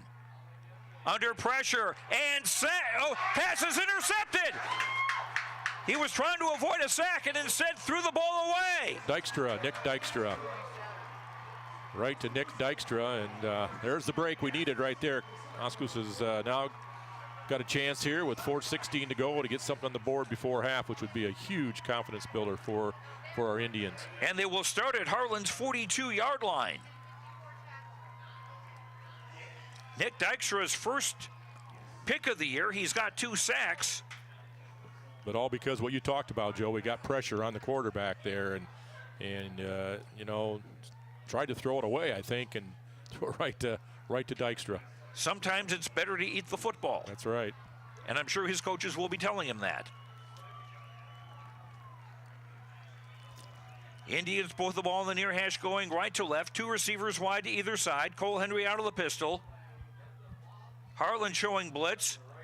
Henry under pressure, rolls to his left, throws downfield, caught Tyler Miller, 25-yard line, 20, down the near sideline, brought down near the 10. Well, he stepped out of bounds at about the 20. I think they're going to call him out of bounds, but good play by the Indians. Plenty of time here. Still a first down. The ball is on the 20 and still a gain of 22. Nice job by Cole getting away from the pressure, and nice throw to Tyler, catch, and Indians down to the 20-yard line. Tyler Miller, 46 catches for 662 yards and 10 touchdowns coming into tonight. 3 receivers right, 1 to the left. Henry out of the pistol with Hill. Give to Hill, up the middle, across the 20 to about the 18. Yeah, and Tyler comes into the game. You know, he was 8th in the Class 3A in receiving, as you had mentioned. You know, he's been the kind of spark plug here, receiving-wise, and with 10 touchdowns going into tonight's ball game. And getting close to setting an Oskaloosa season record for most catches in a year. Oh, wow, didn't know that. He's in the top 10, I'm sure. Have to look at Vern Bonnell's record book again. 3 receivers right, 1 to the left, 2nd and 8 with 3:25 to go in the half. Henry, play fake, tosses out on the far side. Caught by Miller, who caught on the right side, trying to come around the left end, crosses the 20, and ran about 30 yards to gain about 4. Yeah. You know, and here's where we're in trouble too, Joe, that we just talked about. You know, we're still at 3rd down, but you're probably in 2-down territory without Aaron Blom to kick the field goal. You know, we didn't have him that first game against Pella Christian, and we thought we left some points on the board, you know, in that first game of the year. And now with Aaron out of the game, I don't think we're going to, you know, take chance with field goals. We're going to have to try to get the first down here and hopefully stick 7 in here. 3rd and 6 from the 16. Henry to throw. Airs for the end zone and overthrew Tyler Miller on the far side. And that brings up 4th down. And to be honest, I'm not sure how much Cole Henry has practiced kicking since the opening week of the season. Yeah, he went, 1 for 3 in PATs and didn't attempt any field goals, but Cole Kraber, the holder, is not on the field, so the Indians going for it. 3 receivers to the right, 1 to the left. Well, maybe we'd burn a timeout here and talk about it, but I guess they're ready to go. 4th and 6 from the Harlan 16. Yep. Indians out 14-0, and Oskaloosa does call a timeout. Yep, there we go. 2:36 to go in the half. Harlan 14, Oskaloosa nothing. Back in a minute on the No Coast Network. We've got something you need to see. At Seafirst Credit Union, you can do more than bank with us. You can own us. With everything from ag loans to free ATMs, we're the whole package. Our rates are surprisingly attractive. Our fees are surprisingly few and far between. And you always get amazing service because our employees are happy. Join us, because together is better. You'll see. At Mahaska Drug in Oskaloosa, getting your prescription filled is easy. The large covered drive-thru and easy access to the front door is convenient, and the friendly staff is always ready to help you. With a variety of goods and home decor, Mahaska Drug is sure to have the perfect gift for any occasion. Have your favorite photos developed and framed at Mahaska Drug's framing counter, and cherish your memories for years to come. It's all at Mahaska Drug in Oskaloosa, where they have been committed to a healthy community for over 20 years. Call 673-3439 or stop in today. Indians 4th and 6 at the Harlan 16. 3 receivers right, 1 to the left. Tyler Miller is the receiver on the left side. And they got 2 guys kind of shading over here on Tyler's side here. He's either going to drop back and double cover Tyler or... Yep. Got 7 guys in the box. Henry to throw far side. Pass is caught by Dexter at 10-yard line. Broke a tackle, but stopped near the 6, and that'll be 1st and goal. Nice looking play by the Indians. Nice throw by Cole. Nice catch by Nick, and picked the first down up. And the Indians in business here. At the 6-yard line. 1st and goal with 2:26 to go in the half. 3 receivers left. Give for Hill, trying to spin his way around the right side, and he'll get a yard. And I don't think much more than that. Nope. 2nd and goal at the 5. Both teams with 2 timeouts remaining. 2:10 to go in the half. Indians down 14-0. A score would be great for the morale going into intermission.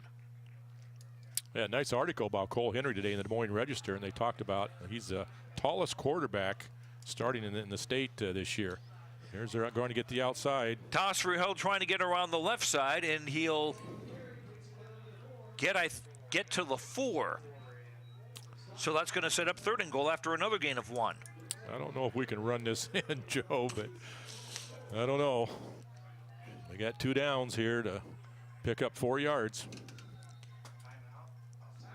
And the Indians will take their 2nd timeout.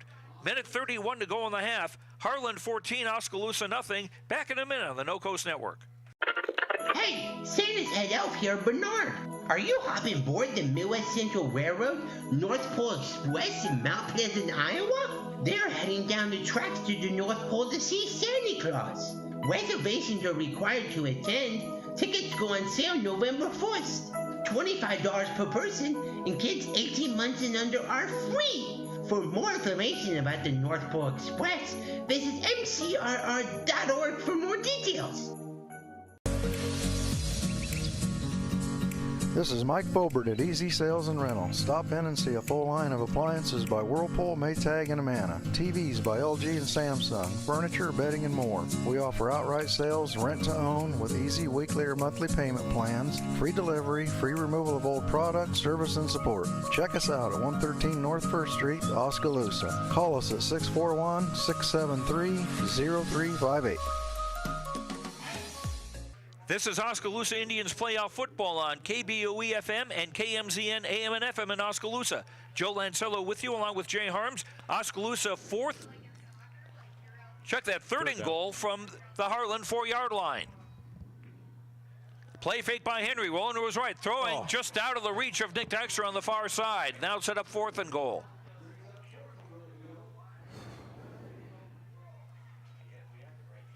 Indians with just 1 timeout remaining. Harlan has 2 left, 1:28 to go in the half now. Well, we need a play here to get 4 yards, and hopefully we got a good play drawn up here by our coaching staff, and upstairs here they've seen something that we can take advantage of and be able to stick this in the end zone. And we're going to burn another timeout. They'll take their final timeout, Oskaloosa will, with 1:28 to go in the half. 14-0 Harlan leading Oskaloosa. Back in a minute on the No Coast Network. For over 30 years, Pellet Printing has been leading the way in the print industry with quality equipment, modern facilities, and skilled staff. The Pella approach combines old-world craftsmanship with today's cutting-edge technology to provide brilliant printed products at a value price. They take the time to understand clients' needs from design to pre-press to printing and delivery to build lasting relationships with their customers. Whether you need personalized graduation announcements, oversized posters and banners, marketing materials, or stationery, Pella Printing offers a broad assortment of quality printed products done with speed and precision. Pella Printing, where technology and craftsmanship meet.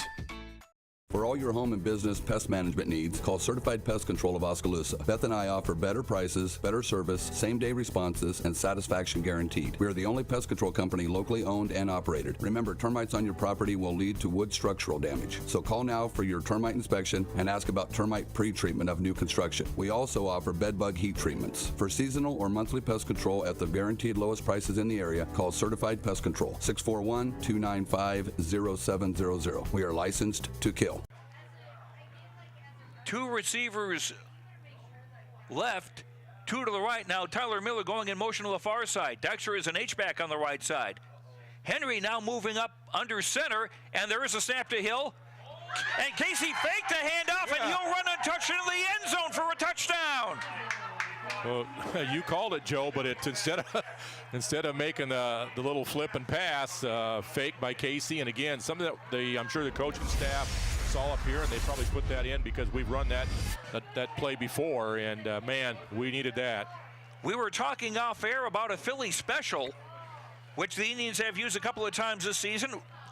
The main time against Pella, and I think against Pella, Pella, yeah. And then the opening game, freshman Carson Jensko is going to kick the extra point. It's up and away, and it's good. So the Indians cut the gap to 14-7 with 1:24 to go till halftime. Well, that's huge right now, you know, and now just got to go ahead and 1:24 to go and come out second half, and a lot better shape right now, 14-7 than we were a little bit ago. Down 14-0. We hadn't had a first down, and then we really got things going on that offensive drive, and that would have really hurt, Joe, if we hadn't been able to get 7 there. 9 plays, 42 yards for the scoring drive. Carson Jensko is a freshman, one of 5 called up to the varsity by Coach Jake Jenkins. Following the end of the regular season, the others are Will Schultz, a quarterback and defensive back, Darrell Fain, who I've seen in the freshman games do a great job running the ball, Colin Snitker is a running back and linebacker, and David Nelson is a wide receiver and defensive end.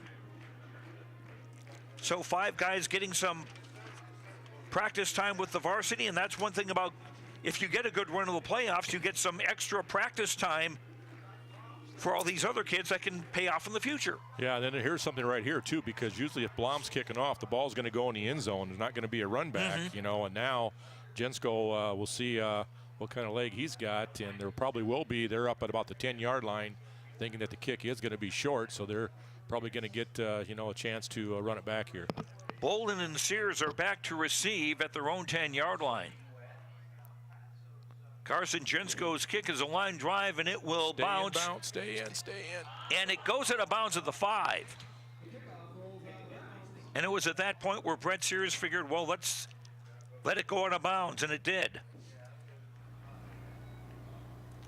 So Harlan takes over with 1:24 to go in the half. They've got 2 timeouts remaining. And they still have a 14-7 lead.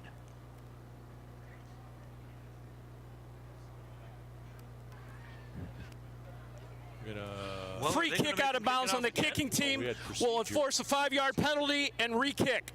All right. They will make him kick it again.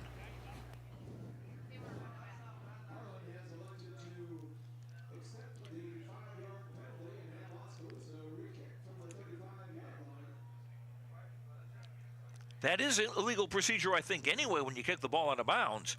But you've got the option of taking the ball to the 35-yard line, or in this case making Jensko kick back at the 35. So Harlan figuring that maybe they can get some better field position out of this. Yep, they're up to about the 15-yard line now, and we'll see if Carson can get into one here. I'm guessing he's going to squib it again. Or maybe something in between that maybe an Indian can run onto. Yep, a little. It is a line drive kick. Fielded, bobble to the 35-yard line and falls down to 36. That was Reese Schwery, a sophomore linebacker, recovering the onside kick, and Harlan will take over with 1:24 to go in the half. Yep, 2 timeouts they have on the board yet, so they're going to come out and be aggressive here at us, I think, and they're going to try to get some more points on the board before halftime. They got 1 yard better if they, from taking the penalty. They'll have the ball at their own 36 in the far hash. Sears lines up wide right, double tight end set. I formation with Mulligan, the quarterback, under center. Mulligan gives to the tailback, Schleckinger, who gets his first carry, Alex Schleckinger, and he gets near a first down. Schleckinger is a 5'11", 185-pound junior. He's rushed for 481 yards, leads the team in rushing. Yep, he did pick up, I think, about 11 yards on that run, so chains will move. Pickup of 12, and Harlan will take a timeout now with 1:16 to go in the half. And we'll keep things right here. The winner of this game will face either Carroll or Lewis Central next Friday night at 7. Lewis Central is the highest seeded team. So if they win, the winner will have to make a trip all the way to Council Bluffs. Yeah, a lot of talk about that Lewis Central team and Xavier maybe, being in the in the state finals. Those are the two teams that have been kind of thrown out there. And, of course, this game I was looking, and pretty much a toss-up. I mean, there was, some thought Harlan was the tradition, and they thought maybe they played a little bit tougher with Sergeant Bluff and Lewis Central, maybe what we've seen. But, pretty much across the board, it was pretty much a toss-up, and thought it would be a high-scoring affair. But here we are, 14-7, with halftime only a little over a minute away, and been a kind of a different ball game than what people thought it was going to be. Harlan's got a win over Carroll this season, 35-6, and that was at Carroll. And they've lost to Sergeant Bluff Luton by 2 points, 34-32, but then were clobbered by Lewis Central, 49-14. Harlan at their own 48, 1st and 10, 3 receivers right, 1 to the left. Mulligan under the pistol. Now under pressure, starts to roll to his left, throws, pass in and out of the hands. Oh, no. Of Eli Bolden, incomplete, and a penalty flag after the play. Oh, I don't know about that flag. That's a tough call. Indian player is upset. The Harlan player turned and kept Late running. hits. Yeah, and our player was just coming across and ran into him, and they're going to get called. Zion Mamoun with the contact, and I could see that being called as a late hit. Yeah. Having watched it on the replay. Boy, some penalties really hurt the Indians here in this first half. And Bolden is still down at the 38-yard line of the Indians. He's their top receiver. He comes in with 743 yards and 9 touchdowns, and the longest TD reception was 80 yards. 5th in the district in receiving. He walks off the field under his own power.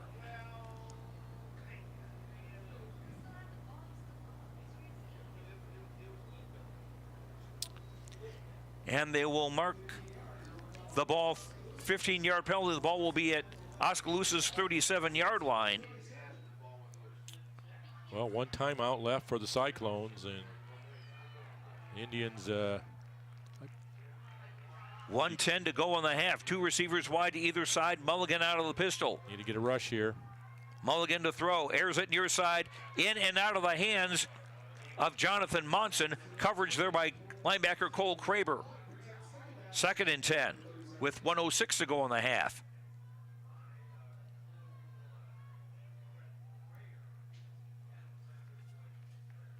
And close coverage, and maybe close to being too close. I thought he had his hand draped around his waist, too. I was looking at that.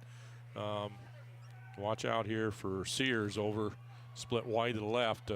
Man-to-man coverage there. Cheek is wide left. There he goes, right down Mulligan, the middle. play fake pass under the middle. Pass is incomplete. Rashawn Briggs was on the coverage, and Sears was the intended receiver, and I thought Rashawn just might have had a shot at an interception. Yeah, that was probably the worst thrown ball that Mulligan has thrown all night, because I think if he would have led him to the inside post pattern, I think he might have been able to have a touchdown. But, yeah, ball back over his shoulder, and Briggs had a chance, to pick that off. 3rd and Rashawn had an interception for a touchdown last week at South Tama. 3rd and 10 for Harlan at the Oskaloosa 37, 1:01 to go in the half. Harlan with a 14-7 lead, and they'd like to add to it. Sears and Cheek wide to the left. 2 receivers to the right. Mulligan out of the pistol. Mulligan rolling to his left. Throwing, pass caught. 24-yard line for a first down. And it was Jonathan Cheek, the junior, 5'11", 155 with the catch for a Harlan first down. Yeah, nice job by Mulligan, the quarterback. He made that, I think it was our linebacker commit. He either had to come up and try to stop the run or drop back and pass coverage. And he came up a few steps to try to take away the run and able to hit the wide receiver for the first down. Gain of 13 on the play, and Cheek was wide open. Receivers wide to both sides. 2 men on the backfield, and Mulligan out of the pistol. Throws out on the near side. Caught by Beaker. Brought down near the 21-yard line. Tackle made by Casey Hill. They're going to take their last time out here. Gain of 3 to the 21-yard line. 46 seconds to go in the half. Harlan 14, Oskaloosa 7. Back in a minute on the No Coast Network. Your station for classic hits and local programming is 99.5 FM and 740 AM KMZN. Hear artists like Hart, Billy Joel, Huey Lewis, Stevie Wonder, The Beatles, Journey, and many more. KMZN is also the home of the Oskaloosa Indians and William Penn Sports. Wake up with Bob's Morning Brew weekdays at 6 a.m. and catch Brother Dave in the afternoon. It's all on 99.5 FM and 740 AM KMZN. Listen online at radiokmzn.com and with the free smartphone app available at Google Play and the iStore. Hi, this is Brian Myers. Join us each Friday night for Scores and More following the conclusion of all the area high school games on KMZN and KBOE Radio. We'll be talking to Eric Zamora, our Game of the Week broadcaster, and the voice of Oskaloosa, Joe Lancello, along with area coaches and Rob Howe of HawkeyeNation.com. We'll be giving away prizes and recapping all the scores in the area, so join us live each Friday night from the No Coast Network studio for Scores and More.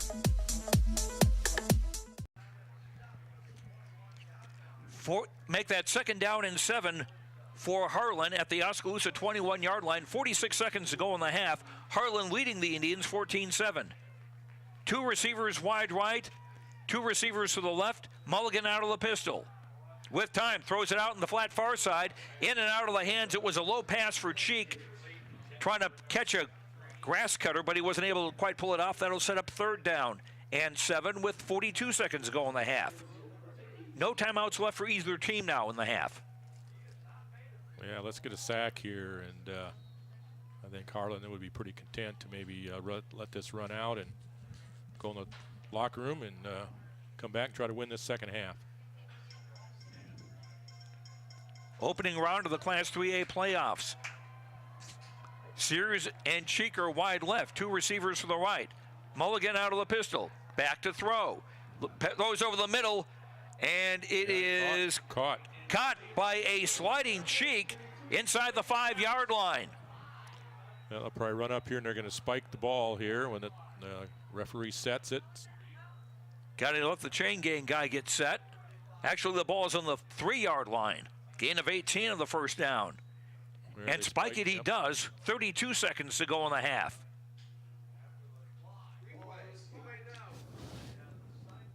That was a nice job by Cheek. Close coverage by Zion Mamoon, but the pass was getting low and Cheek had to slide down to make that grab. The ball is at the Oskaloosa 3-yard line.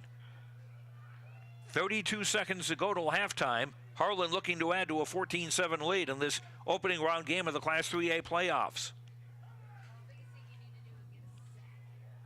Well, there's enough time for Harlan. They can still, run the ball here and try to catch the Indians off guard a little bit. Mulligan out of the pistol, throws into the end zone, pass caught, touchdown. Brett Sears. Just a timing sliding pattern. catch. Yep, just a nice timing pattern. Mulligan threw the ball before he made his turn, and the ball was there, and all you had to do was turn around and catch it. And boy, that's tough. The Indians had a chance to going in halftime 14-7, but now they're going to be trailing by a couple touchdowns. He made a nice move on Rashawn Briggs and got just enough space to be open. The sliding gate formation. Now the Harlan players move toward the line of scrimmage. Cheek will hold for Kyle Knutson to kick. Snap is there. Kick up and away and good. 21 seconds to go in the half. 28 seconds to go in the half. It's now Harlan 21, Oskaloosa 7. The kickoff in a minute on the No Coast Network. Hello, my name is Craig Ford, and just over a year ago, I purchased the Ford dealership in Oskaloosa. We changed the name to Craig Ford, and we got to work making it better. In our first year, we have increased our sales by over 100%. We believe in both big discounts and exceptional service. Not just when you buy a vehicle, but the entire time you own your vehicle. Craig Ford is a great place to buy your next new or pre-owned vehicle. At Gardner Collier Jewelry, our goal has always been to provide you with the very best jewelry for your money. From plain gold wedding bands to the most exquisite diamond ring, Gardner Collier has it. Our huge selection is sure to exceed your expectations, and our service is second to none. From sterling silver fashion jewelry to the one-of-a-kind diamond fashion piece, Gardner Collier can fill your jewelry desires. For the very best value in fine jewelry, choose Gardner Collier, Quincy Place Mall, Ottumwa, and Penn Center Mall, Oskaloosa.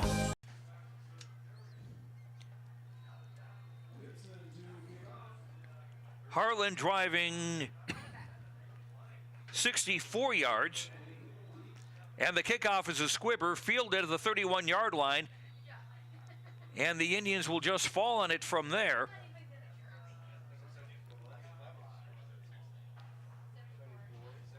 That was Alex Labrecht, who just fell on the ball at the 32-yard line. Discretion, the better part of valor, perhaps. Yeah. Well, 27 seconds to go, you know, and man, if we could have held them there, because we get the ball to start the third quarter, you know, down 14-7 would have been big. But just got to go ahead and hang in there here, and we'll see how conservative Coach Jenkins is with only 27 seconds to go here in this second quarter, down by 2 touchdowns. That was almost an Oskaloosa-ish scoring drive, 64 yards and 9 plays in 56 seconds. Henry back to throw, quick out on the far side, incomplete. Was looking for Tyler Miller, but it got to him on a hop. Or check that, Dykstra, the intended receiver. It'll be 2nd and 10, 23 seconds to go in the half.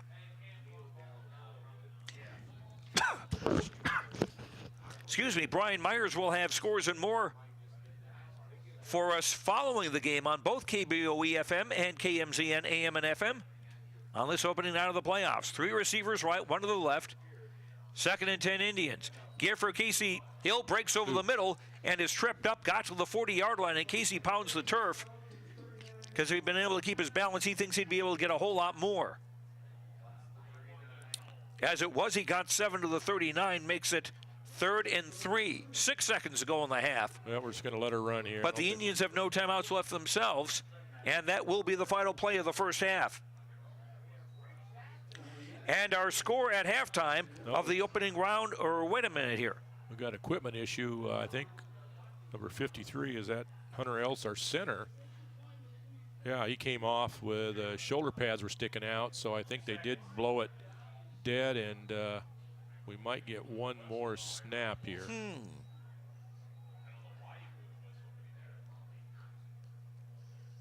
Riley Miller has moved into the center spot, and Tyson Brooklander into play right guard.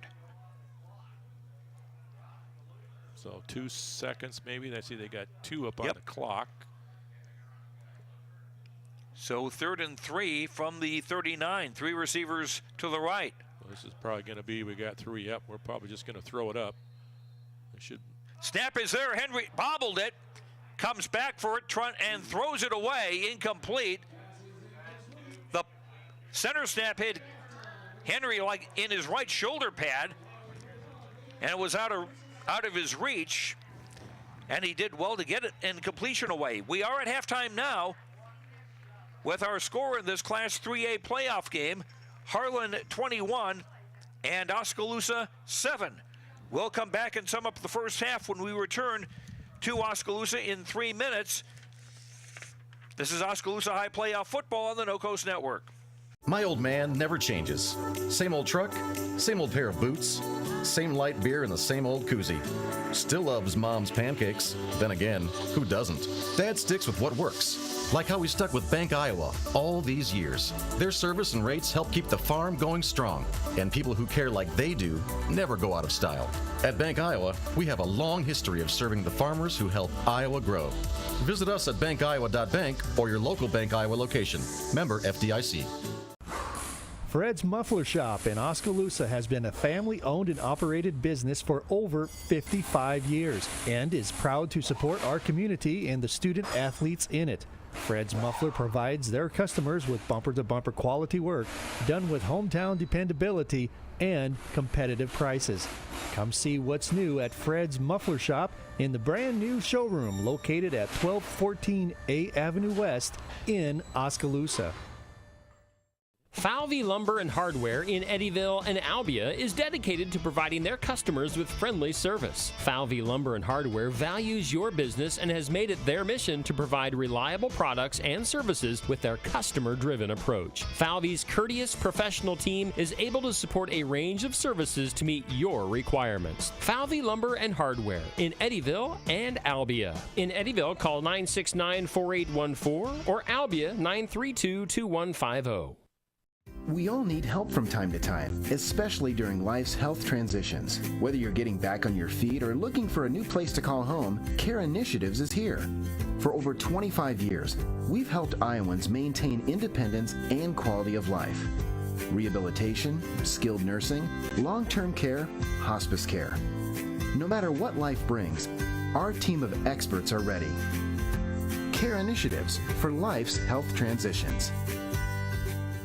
Hi, I'm Edward Jones Financial Advisor, Amber Coffey. I'm Edward Jones Financial Advisor, Brandon Kane. I'm Edward Jones Financial Advisor, Jennifer Main. I'm Edward Jones Financial Advisor, Jason Rosenboom. I'm Edward Jones Financial Advisor, Austin Norris. If your saving for retirement strategy involves the phrase, "I'll get around to it someday," you need to talk with an Edward Jones Financial Advisor. When it comes to meeting your goals, time can be on your side, and there's no better time than now to get started toward your retirement goals. For sound financial advice, contact your local Edward Jones professional today. Edward Jones, making sense of investing. Member SIPC.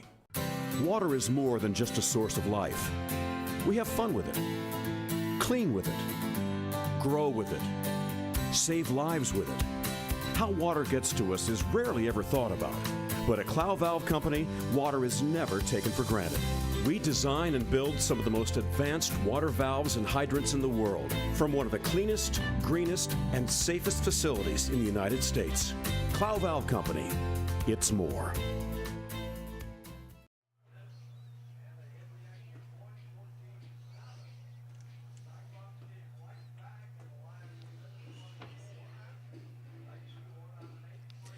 Welcome back to Oskaloosa. We're at halftime.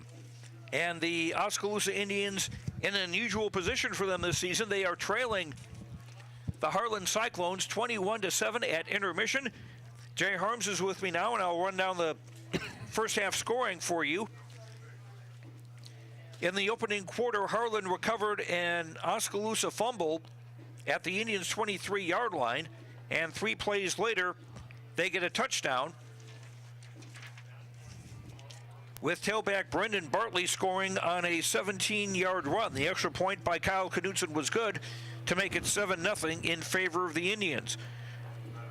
On Oskaloosa's second play following the touchdown, Cole Henry threw an interception to Thomas Fa that was returned for a touchdown. The extra point made it 14-0.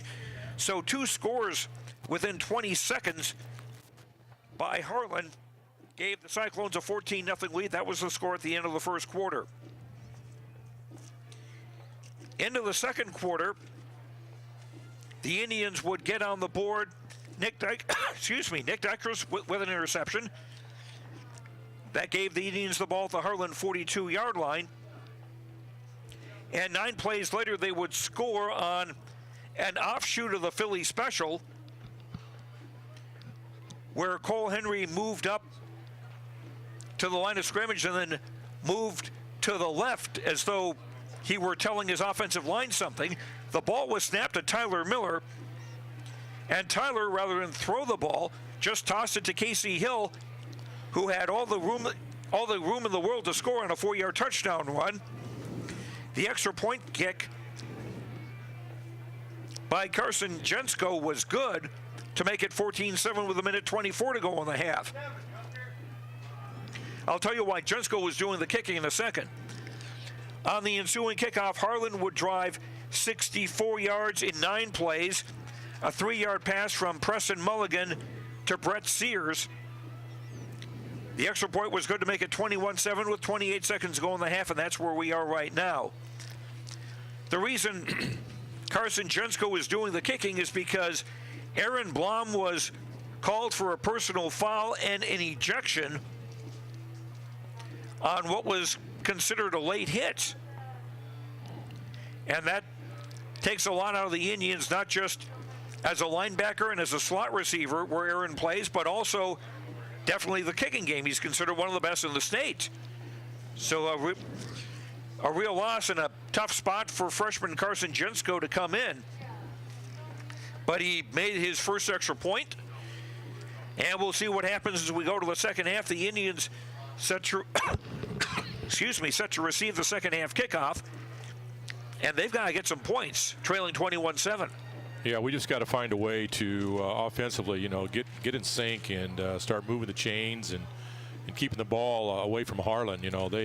Time of possession, that first half, especially that first quarter and a half, they just completely dominated, Oskaloosa.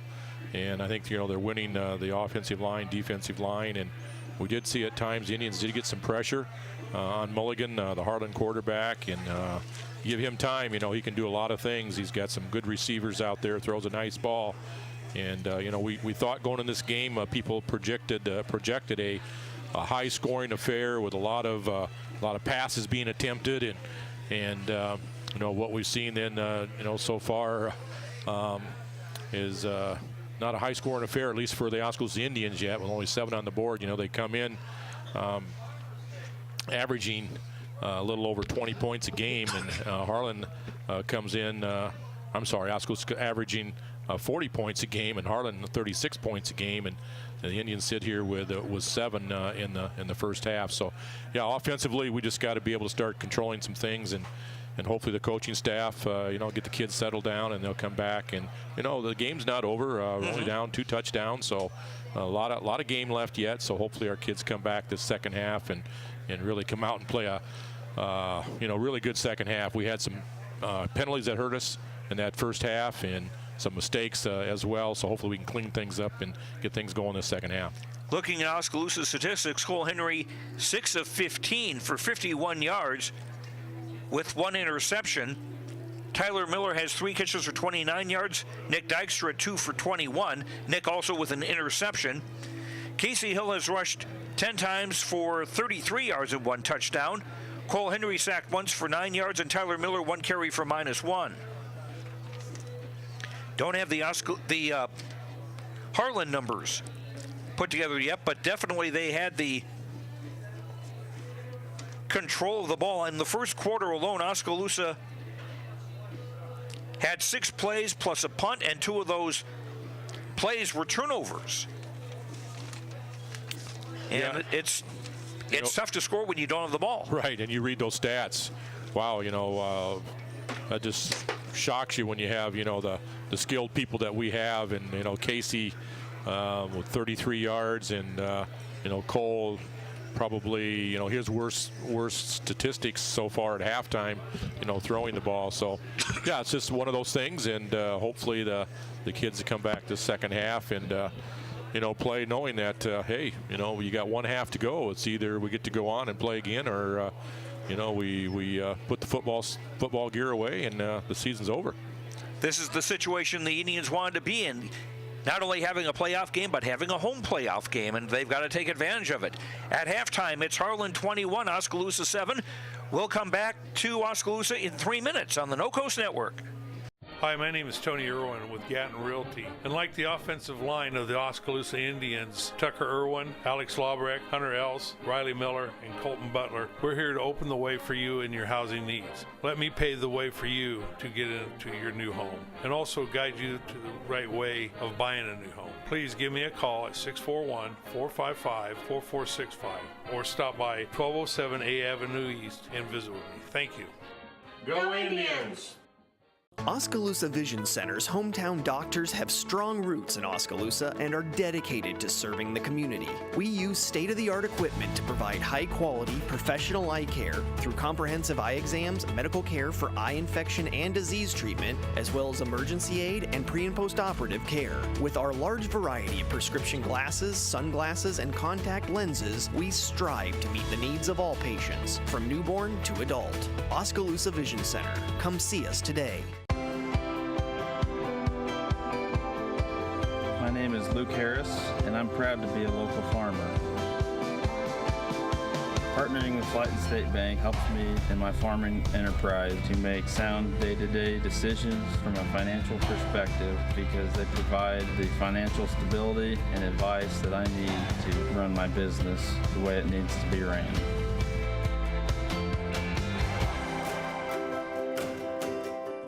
At the Hair Designer Salon and Spa in Oskaloosa, we create a tranquil and inviting environment. We provide outstanding service with your satisfaction as our top priority. It is our mission to help you look and feel your very best, so we offer an array of services to meet your needs. From haircuts, colors, and styles to spa and massage treatments, we are here to pamper you. Schedule your appointment today at the Hair Designer Salon and Spa at 641-673-5170 or stop in at 1210 B Avenue West and let us pamper you. At Kinetic Edge Physical Therapy, we're proud to keep the Oskaloosa Indians and their fans safe and feeling good on and off the field. Kinetic Edge Physical Therapy is the expert in injury care, orthopedics, and sports rehab, with a new facility in Oskaloosa, complete with an open gym area in addition to several private treatment rooms. If pain is bugging you, come see the experts at Kinetic Edge for a free injury screen. Find out more, including why the Oskaloosa Indians trust Kinetic Edge, at kineticedgept.com. Hey everyone, I'm Tyler Van Welden, your local expert at Malcolm Lumber. At Malcolm Lumber, we pride ourselves in being your local lumberyard. We boast competitive prices that you find at the big box stores. And unmatched service that the big box stores can't provide. Our one-on-one service is what sets us apart. Our knowledgeable experts are here ready to help build you a better future. And thanks to the community for having us all these years. You can continue to find Malcolm Lumber at our 3 locations in Grinnell, Montezuma, and Oskaloosa. Malcolm Lumber is here for you, start to finish. Back at Statesman Community Stadium in Oskaloosa, I'm Joe Lancello along with Jay Harms. Also figured out here, 7 penalties against the Indians for 65 yards. And I mentioned as one of the Craig Ford keys of the game, something the Indians would have to do to avoid penalties. And they've already given up more yards and penalties than they averaged during the season. They averaged 54.4, and they've got 65 here through half a game.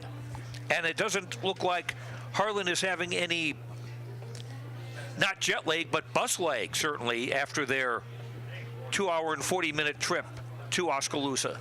No, they've been a little bit sharper, than the Indians right now. And, as we had said, we're still in it. So hopefully the second half we get some things ironed out. And a lot of things happened to the Indians this first half that they haven't seen, pretty much since that first game of the year.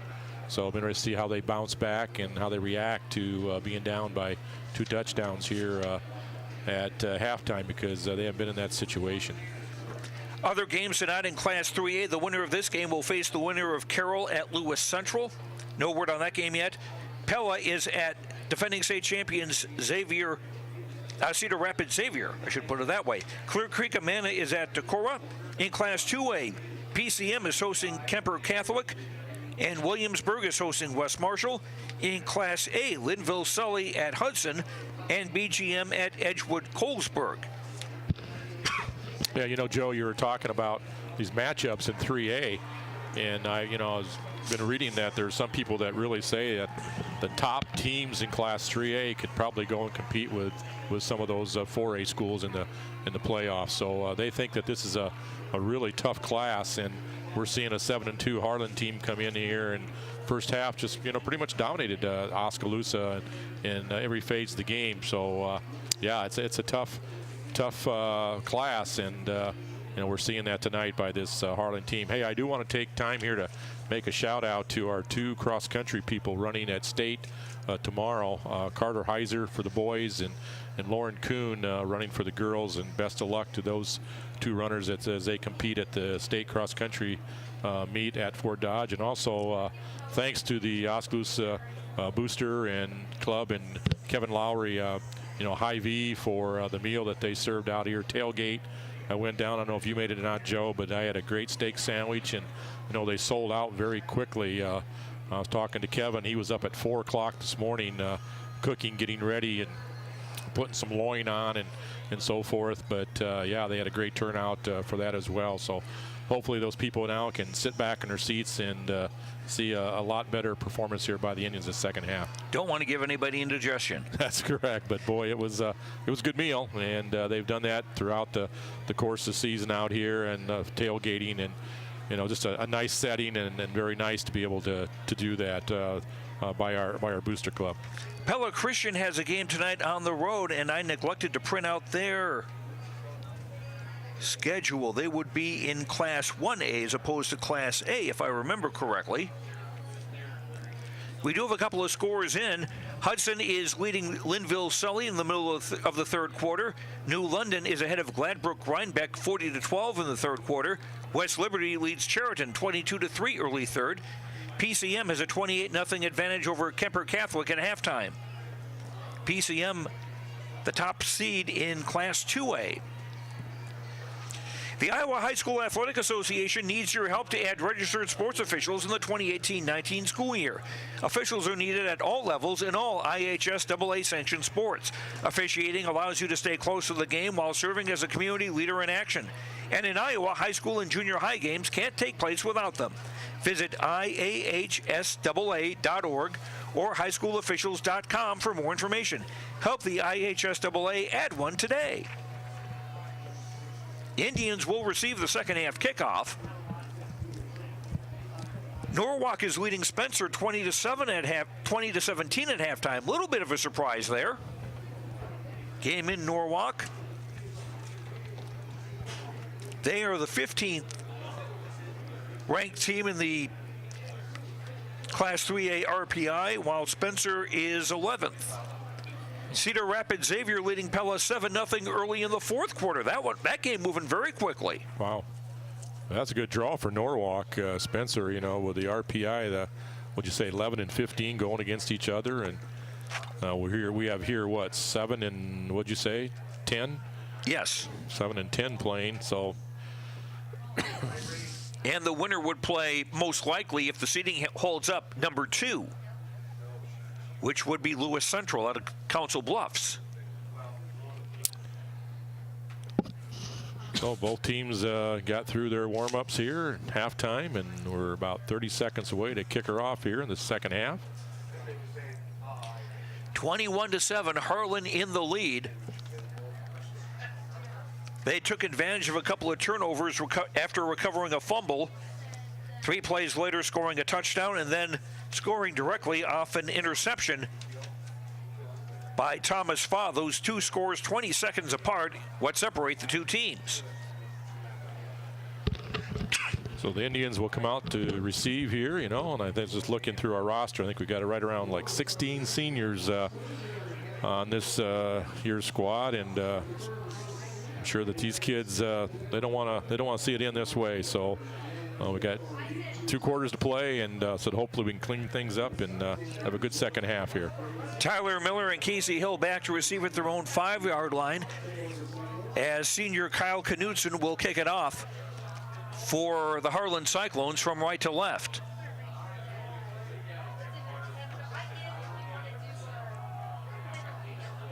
Harlan makes his approach, and we are underway. Kick is squibbed to the far side, picked up at the 22-yard line near the far sideline, and again to about the 29, and that was Rashawn Braggs picking up the kickoff for a short run back, rather than take a chance on the ball going out of bounds before a Harlan defender could get to it. Indians will start at their own 27. 1st and 10, 11:56 to go, quarter number 3. And I see, trying to look here, who was that got hurt that first quarter, or that half for them? Was it Owens? Yes. 34, the linebacker. Is he back? I don't think he's come back on the... Well, yes, he is. He's actually lined up in the near side, trying to cover one of the 2 receivers on the near side. Henry will keep the ball over the right side across the 30-yard line to about the 32. Yep, so Owens is back in the game. He was out here blanketing Tyler Miller. Gain of 5, 2nd and 5, and that's a rarity for the Indians, a deliberate run by Cole Henry out of the pistol. 3 receivers right, 1 to the left. Henry rolling to his right. Throwing near side, overthrew Nick Dykstra near the 40-yard line. Setting up 3rd and 5. Cole, remember, is left-handed, so rolling to his right to throw is unnatural compared to most quarterbacks. Yeah, it's a tough throw, throwing across your body like that. And even though he's 6'10", 6'9", 6'10", you can see over him, but still a really tough throw for anybody. 1 receiver left, 3 to the right. Henry out of the pistol with Casey Hill at his right hip. Play clock at 13 as the Indians look for the play call from the near sideline. Henry to throw. Steps up, throws too long, incomplete. Intended for Dylan Van Leuven. Some suggestion that he may have been bumped by the cornerback Connor Bruck. Well, again, the Indians, look like 3 and out and going to have to punt it away here. And not the kind of start we wanted here to start this third quarter. Get the ball right back to Harlan. Nick Dykstra punted 3 times in the first half for an average of 39 yards. 43 his longest. Monson and Sears deep for Harlan to field this Dykstra punt. Standing near their own 30-yard line.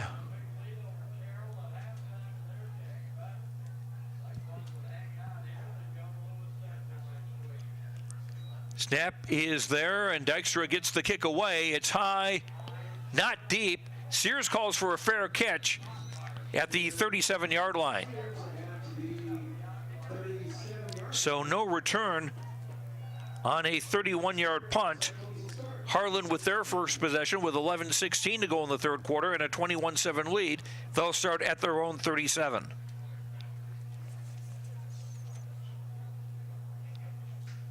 I'm thinking Harlan's probably the mindset right now. They think, boy, if we can take this ball and stick one in right now on them, that they'd be setting pretty good. Receivers wide to both sides. Mulligan under center out of an eye. Owens drops back from a tight end on the left side and moving in motion to the right. And given the right side to Alex Schleckinger as he tried to go around wide end and may have lost a yard. I think they're going to give about a half a yard. They gave him just a little bit of a gain there on that first down carry. Second down and 10. 10:52 to go third quarter. I could just hear in the background that Lewis Central had a big lead over Carroll. Didn't hear any specifics as far as numbers go.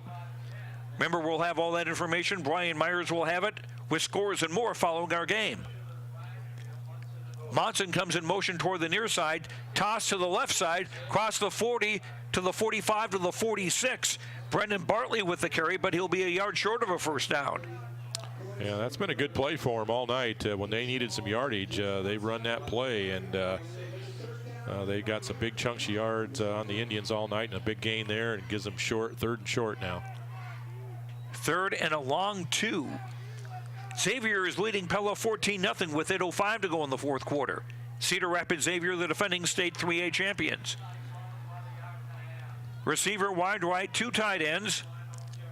Mulligan just kept it himself and burst through the crowd. He's gone. 30, 20, 10, 5, touchdown. Wow. Preston Mulligan, a rare run. And holy cow, a 55-yard touchdown makes it 27-7 in favor of Harlan.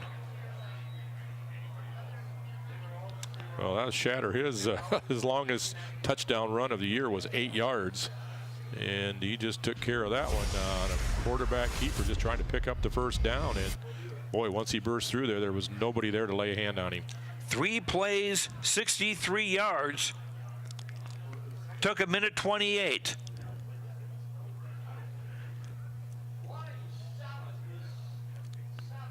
Knudsen on to kick the extra point.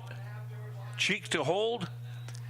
Fake. And a fake, and Cheek is keeping the ball around the left side, and he'll run for the deuce.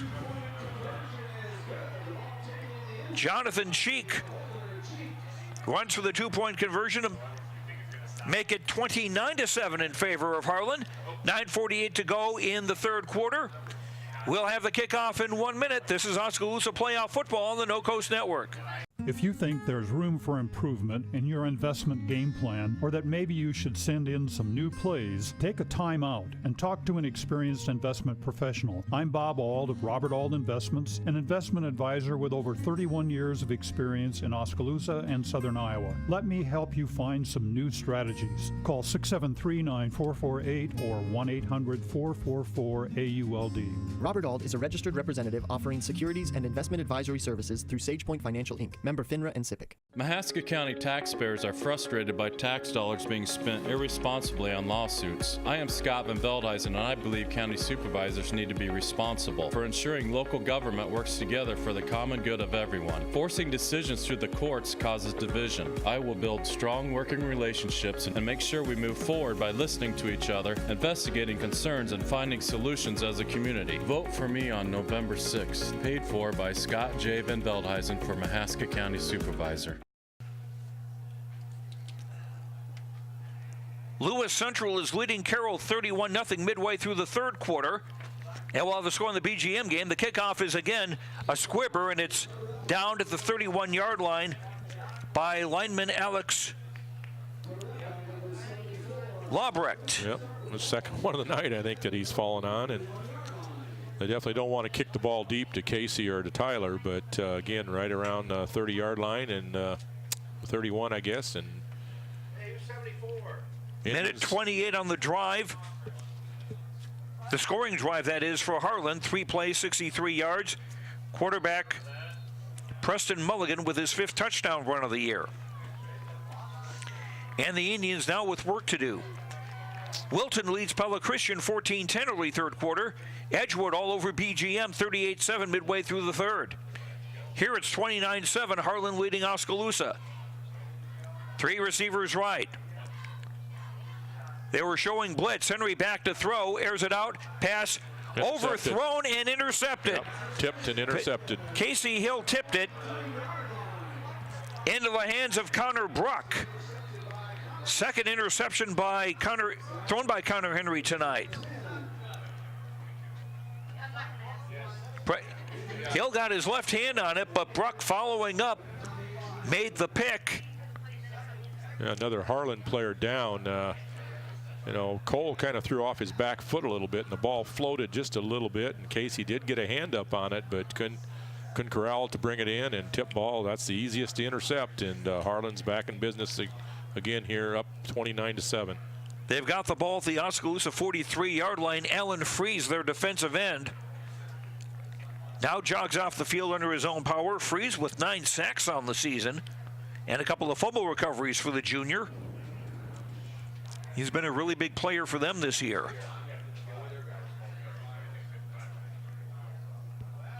Now with 9:40 to go in the third quarter,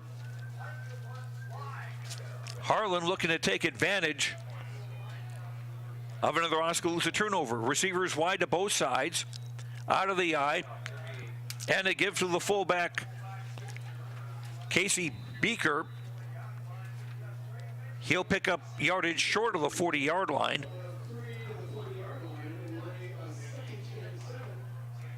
He got to the 40 for a gain of 3, second down 7.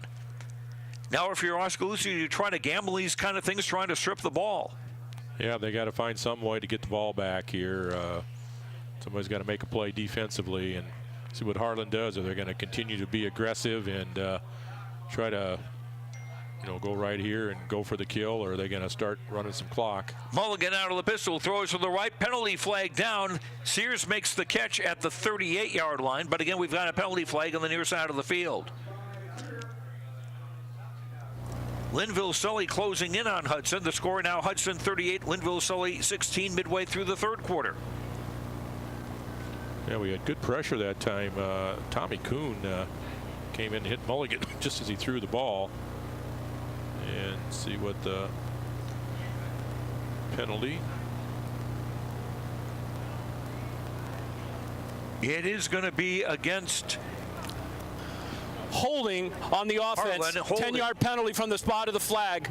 Replay, second down. And it's from the spot of the foul, and that will actually move it back into Harlan territory at the Cyclone 43-yard line.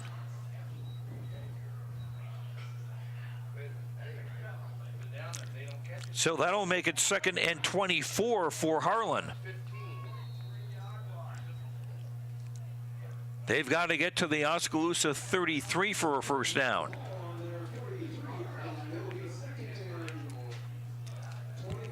Two receivers left. Tied in on the right side, I formation, Mulligan under center. Mulligan back to throw. Looking for a screen. Sacked! Ooh. Ball came loose. And it was actually caught. It was caught by Alex Schleckinger, the fullback, so maybe they did pull off the screen. Wow. Schleckinger was looking to block. Great rush by Casey Hill. Yeah, then I think Walker Newman is the one that put the hit. Yes, it was. And, boy, they're lucky that wasn't an interception. That's just what the Indians needed, a big play there to pick that off and run it in. And the one time he did throw an interception was when he should have really eaten the football, and this would be another example of that. This loses 12 yards to the Harlan 31-yard line and sets up 3rd and 36. Indians there trying to make something happen. Mulligan out of the pistol, a back behind him and a back to his left, to his right. Mulligan to throw over the middle, caught 42-yard line, 45-50 into Oskaloosa territory. Catch by John Owens, but short of a first down yet. Yeah, Coy Snakenberg in on the tackle, but again, man, their receivers run some good routes. They get a lot of space on our D-backs and corners, and Mulligan, when he has time to throw, they've been very productive tonight. They gained 22, but they needed 36, so it's still 4th and long with 7:10 to go in the third quarter. John Owens back to punt, standing at his own 40-yard line. And we're going to call timeout. We didn't have the right personnel on the field, so we got to burn a timeout early here in the third quarter. 7:01 to play in the third. It's Harlan 29, Oskaloosa 7. Back in a minute on the No Coast Network. Keep up to date on what's going on at the Quincy Place Mall in Ottumwa by joining our text club today. Simply text QPM to 64600. You will receive reminders of our sidewalk sales and other events. Also, when you join our text club, you will be entered for a chance to win a gift certificate. So join our text club today. Text QPM to 64600 and don't forget to like us on Facebook. We'll see you at the Quincy Place Mall at 1110 North Quincy Avenue in Ottumwa. You built a castle so that the prince and princess can live happily ever after. You brought the sunshine to shine upon the whole family's future. But when the sun hides behind the clouds, State Farm can help. We put the life back in life insurance to protect your family's finances, not only in the future, but today. Call your State Farm agent Kelly Style in Oskaloosa today. Indians have the personnel on the field, 9 on the line. Owens to kick it away. He'll aim it high. Miller calls fair catch. Ball pops loose. The Indians got it. Fall on it near the 15-yard line. And that was getting awfully close to not giving Tyler a chance to catch the ball. Yeah, kind of a late decision, I think, by Tyler to call the fair catch, and I think Casey Hill, was the one that was able to fall on it to retain possession for the Indians. So 6:52 to go here. Indians down 29-7. Owens with a 39-yard punt. Indians take over at their own 14. 2 receivers wide to either side. Cole Henry out of the pistol, steps up, throws, pass in and out of the hands of Nick Dykstra. About the 25-yard line. 2nd and 10. Sergeant Bluff Luton has defeated Bishop Heelan of Sioux City 42-0 in Class 3A. They will play Norwalk or Spencer, and that game will be at Sergeant Bluff or Luton. Well, I hope it's not in Luton, England. That's a long trip. Pretty good soccer team there once upon a time. Henry back to throw on 2nd down. Looking right. Stepping up, now running with the football, 20-yard line, 25-yard line, gets out of bounds short of the 30, but that will be an Oskaloosa first down.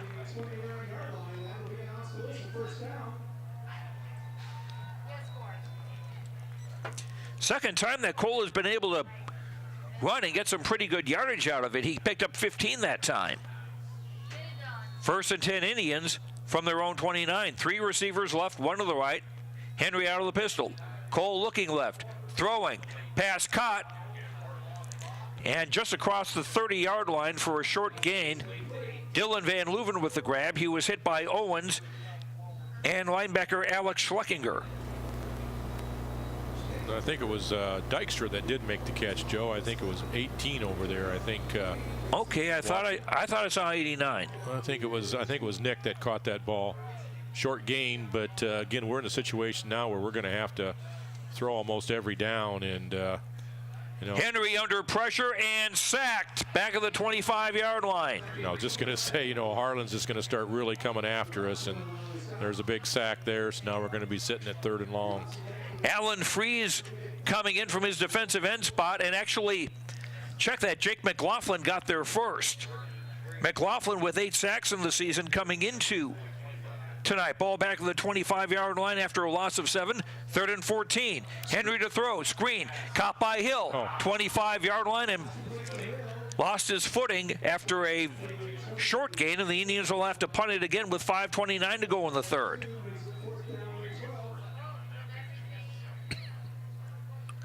After a gain of 2 to the 27-yard line. Indians trying to advance in the 3A playoffs and also stretch an 8-game winning streak. And Harlan was ranked 9th in the state in Class 3A in the preseason poll by the Des Moines Register. And they received votes in the final regular season poll by Associated Press. And we got a whistle in Harlan burned disarray. I think Harlan might have taken a timeout. The Indians are going to run a little trick play, and just before we snapped it, Harlan burned the timeout. So 4:54 to go in the 3rd quarter. It's Harlan 29, Oskaloosa 7. Back in a minute on the No Coast Network. Hawkeye Real Estate is your one-stop source for everything real estate in Mahaska County and the surrounding area. Whether commercial, residential, or acreages, we've got you covered with the area's largest pool of real estate professionals, full-time support staff, and property management services. With over $19 million in sales volume for 2016, Hawkeye continues to be Oskaloosa's leading real estate office. Discover what thousands already know. When it's time to make a move, get the Hawkeye Edge. Head on out to the Rock Island Tap for a ghoulishly good time tomorrow night, Saturday, October 27th, for the first annual Rock Island Tap Halloween Masquerade Party. The party will start at 6 p.m. and go until 2 a.m. Journey's End will be opening, and Fatal Addiction will be the headliner. There will be a costume contest between 8 and 9. First place is $150, second place $75, third place is $50. So make sure to come in a costume, not only for a reduced cover fee, but win some cold hard cash. Nick Dykstra back to punt. High up the middle. Sears back to receive, calls for a fair catch, and runs it down about the 28-yard line. 4:45 to go in the 3rd quarter. Indians trailing Harlan 29-7. The winner of this game will play Lewis Central. Lewis Central has defeated Carroll 37-7, and Lewis Central out of Council Bluffs is the number 2 seed in the RPI rankings. 44-yard punt by Dykstra with no return. PCM is leading Kuiper Catholic 42-0 after 3 quarters, so running time there. 3 receivers left, 1 to the right. Preston Mulligan out of the pistol. Dumps on the near side, bubble screen, caught by Monson, and he is grabbed right away and I think lost a couple of yards. Good coverage by linebacker Tommy Kuhn and defensive end Walker Newman. Yeah, hanging on for dear life there, and good job to bring him down for a couple yards lost there. 2nd and 12. Bella Christian is leading Wilton 17-14 after 3 quarters. In Class 1A. Ball in the near hash as Harlan go from right to left. Receivers wide to both sides. Tied in on the right side. I formation. Give to the fullback. Beaker on the carry. He'll get across the 30 for a short gain. Gain to the 31-yard line. Picked up 4. It'll be 3rd down and 8. 3:45 to go. 3rd quarter. Indians down 3 scores And they'd have to make a 2-point conversion in there somewhere, and they're running out of time. Yeah, that's a big thing now. You know, time becomes a factor here. And even though we still got 3:25 to go in the third quarter, but we just have not shown that we can move the ball. Mulligan to throw, pass over the middle, diving grab attempt incomplete. John Owens, the intended receiver. That'll bring up 4th down with 3:16 to go in the third quarter, and Harlan will have to punt it away, and they're just content to do that. Pella has just scored. They trail Xavier of Cedar Rapids 14-6 with 4:17 to go in that game up in Cedar Rapids. That's a lot closer than what people thought it was going to be. Owens drops back to punt. Tyler Miller back to receive at his own 39-yard line. Pressure on, got the kick away, it's high. Miller calls fair catch at his own 38. Well, we've got to make something happen here offensively. I mean, just no ifs, buts about it. You know, right now with 3:09 to go, third quarter, we've got to have points before the end of this quarter, and we just got to have some consistency out of our offense. I mean, I think everybody's kind of surprised, Joe, that our offense sitting here with 7 points, you know, in the third quarter.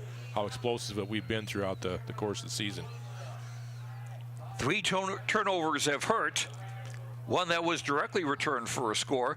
Dykstra lines up as an H-back. Hill goes in motion to the far side. Henry to throw, near side, looking for Dylan Van Leuven. The ball came to him on a short hop near the 50-yard line, incomplete.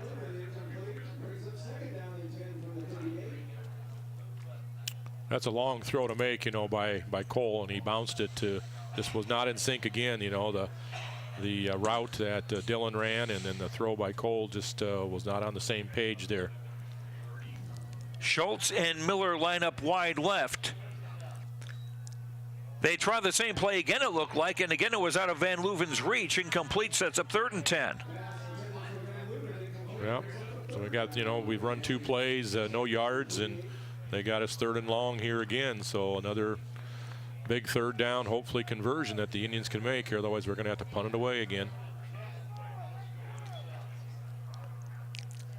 Dykstra and Van Leuven go wide left. Schultz is wide right. Tyler Miller in a slot on the near side. Showing blitz. Henry to throw.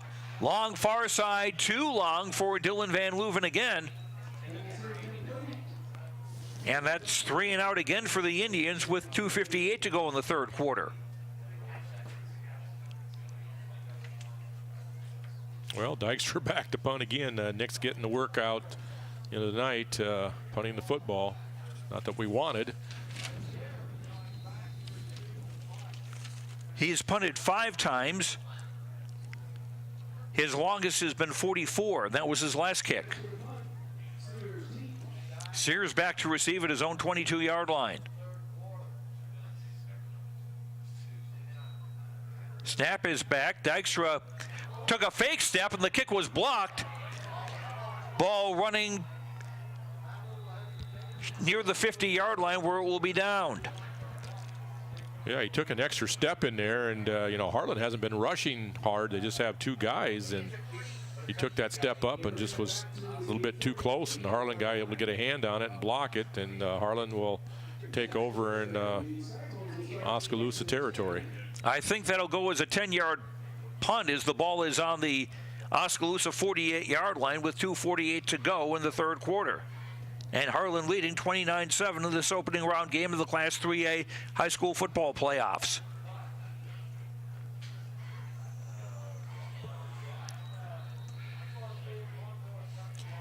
Two receivers wide to either side. Preston Mulligan out of the pistol with a running back to his left.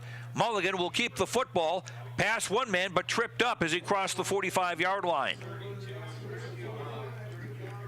Mulligan ran for 1 touchdown, and just when he took the ball on what seemed to be a sneak and got by the first line, it was gone. That was a 55-yard run earlier this quarter. This time he only gains 4 to the 44-yard line, 2nd down 6. 2:22 to go in the third quarter, clock running. Receivers wide to either side. Mulligan under center out of the eye, tight end on the right side. Mulligan to throw. Back to throw. Sacked! Kenny Satimi got him back at the 46-yard line of Harlan. Kenny with his third sack of the year, the 6'1", 242-pound junior defensive tackle.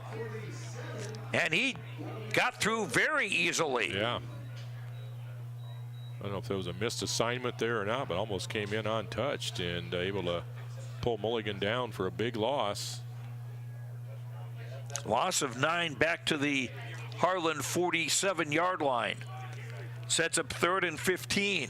1:35 to go third quarter. 2 receivers wide either side. Mulligan out of the pistol, running back to the right side, and we've got penalty flags all over the place. Yeah, movement in the offensive line there by... Down remains 3. Harlan. About 2 or 3 guys flinched a little bit, and officials caught it, so we'll move them back 5 more. Back to Harlan's 42-yard line, 3rd and 20. Was thinking about this the other day.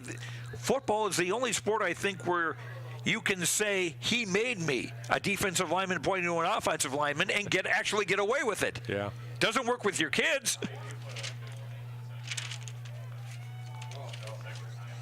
Mulligan out of the pistol.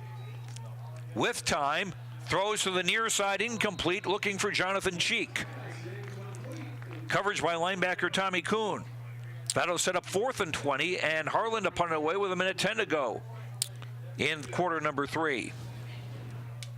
Yeah, well, they've won this quarter so far 8-0, and just can't quite put us away yet. We're still hanging there, and we just need to make something happen here. How about Tyler get maybe a low kick off, and we can run one back here and get a little spark in us here, get us going.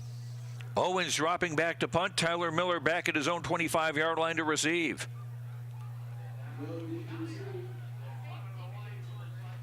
Snap goes back, pressure on, and Owens got the kick away. It'll be a little short.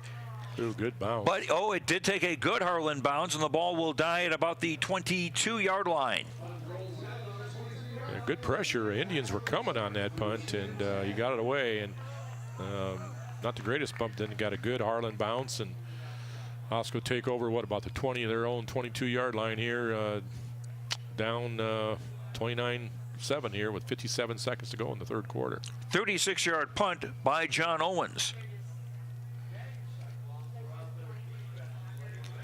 The winner of this game will play at Lewis Central in Council Bluffs next Friday night. This is Oskaloosa Indians playoff football on KMZN AM and FM and KBOE FM in Oskaloosa. Joe Lancello and Jay Harms with you. Opening round of the 3A playoffs. 2 receivers wide either side. Cole Henry out of the pistol. Casey Hill at his right hip. And a give for Hill over the right side. Across the 25 to about the 26. Brought down by Jake McLaughlin. And I'm sure the Harlan Cyclones, they'd like to play Lewis Central again, Joe, after losing during the season to them 49-14, that I'm sure they think they're a lot better than what that score is. And so this score holds up, they'll get their second chance against Lewis Central. Harlan showing blitz. Henry on a play fake will keep the ball around the left side, and he will just barely stumble forward for a gain, a short one. Yeah, about his 6'10" frame, got him about an extra few yards there, just falling forward by Cole. And 3rd down and 3 here. That helps you stretch. He gained 4 to the 30-yard line, 3rd and 2. Henry out of the pistol, 3 receivers right. Throws far side, caught by Van Leuven, breaks a tackle, 1st down, 35-yard line to the 38. That's an Indians 1st down. Dylan Van Leuven with the grab. I think he's, first catch tonight? I think so. There was almost a horse collar type tackle that he was able to get away from. That brings us to the end of that quarter. After 3, it's Harlan 29, Oskaloosa 7, 4th quarter in a minute on the No Coast Network. We've got something you need to see. At Seafirst Credit Union, you can do more than bank with us. You can own us. With everything from ag loans to free ATMs, we're the whole package. Our rates are surprisingly attractive. Our fees are surprisingly few and far between. And you always get amazing service because our employees are happy. Join us because together is better. You'll see. At Mahaska Drug in Oskaloosa, getting your prescription filled is easy. The large covered drive-thru and easy access to the front door is convenient, and the friendly staff is always ready to help you. With a variety of goods and home decor, Mahaska Drug is sure to have the perfect gift for any occasion. Have your favorite photos developed and framed at Mahaska Drug's framing counter, and cherish your memories for years to come. It's all at Mahaska Drug in Oskaloosa, where they have been committed to a healthy community for over 20 years. Call 673-3439 or stop in today. Cole Henry out of the pistol, 1st and 10 at his own 38-yard line, gives for Casey Hill over the right side, got across the 40-yard line to about the 41. Indians trailing 29-7. What could be the final quarter of their season? A gain of 3 to the 41-yard line, 2nd and 7. Hill goes in motion to the far side. Henry to throw, dumps it over the middle, caught. Nick Deiser with the catch, but he was met right away by linebacker Alex Schleckinger. Yeah, they had that snuffed out pretty good. So here's a big 3rd down for Oskaloosa. We might start getting in 4-down territory here in about every series that we have. That's a very unusual thing, a 1-yard gain in that pass play. There have been a few of those tonight for the Indians. 3 receivers right, 1 to the left. Henry throws near side, caught by Van Leuven, avoids a shoestring tackle, got away from another man, but finally fell down, but has a 1st down in Harlan territory at the 47-yard line. Yeah, nice. Great work by Dillon. Nice effort. Yeah, it really was a nice effort by Dillon there. 11-yard gain on the play. 3 receivers right, 1 to the left. Indians going right to left in the 4th quarter. Give for Casey Hill, who was met right after he took the handoff. Alan Freeze on the hit. Yeah, he just went ahead and Colton Butler just got pushed right back into, Casey, and nice defensive play by Harlan. Loss of 3 to the 50-yard line, 2nd down, 13 for the Indians. Ball in the near hash. Henry to throw, looking right, throwing right, pass caught inside the 40-yard line to Tyler Miller. That'll set up 3rd and short. Yeah, well, too bad Tyler couldn't have kept his feet there. I think he could have maybe split that. We might have seen him take that to the house. But another 3rd down play here, but definitely 2-down territory now for Oskaloosa. PCM has defeated Kemper Catholic 42-0 to advance to the 2nd round. Man comes in motion to the near side. It's Tyler Miller. He'll take a handoff to go around the left side, trying to get around the corner. And he stopped short of the 35, but that, should be I think, would be enough. Tyler hasn't rushed the ball very often tonight. No, they tried that, first play that he fumbled, and then they've kind of stayed away from that. Gain of 3 to the 36. 1st and 10 Indians. Trailing 29-7, 9:39 to go in the 4th quarter. Henry out of the pistol, 3 receivers right. Cole looking right, throwing in and out of the hands of an Oskaloosa defender, Jonathan Monson. And that was close to being Cole's 3rd pick of the night. Yeah, that just, again, Tyler didn't break where Cole threw that ball. They're, again, not on the same page, and lucky that wasn't pick number 3 against Cole tonight. In Class 4A, a surprise as Southeast Polk defeats Ankeny Centennial 21-17. Southeast Polk was 4-5 going to tonight, and Ankeny Centennial was 9-0. Yeah, people were talking about that. Well, how could a 4-5 team, get in the playoff? And there you go. You win your region. That's right. And they're in the Rams. Toss for Hill. Hill throwing. He's got Isaac Schultz wide open at the 10. Touchdown! Casey Hill with his first throw of the season, and Isaac Schultz with the grab. And it's now 29-13 with 9:20 to play. I bet we go for 2 here. Nope, they got their Jensko out. He's going to kick it. Well, that will be the plan anyway. Cole Kraber is the holder. He is not a quarterback by trade. Good snap is there. Kick is up and away and just floats over. 9:20 to go in the fourth quarter. It's Harlan 29, Oskaloosa 14. The kickoff in a minute on the No Coast Network.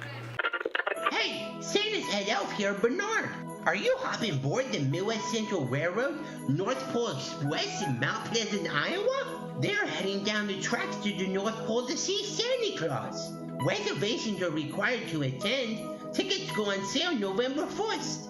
$25 per person, and kids 18 months and under are free. For more information about the North Pole Express, visit mcrr.org for more details.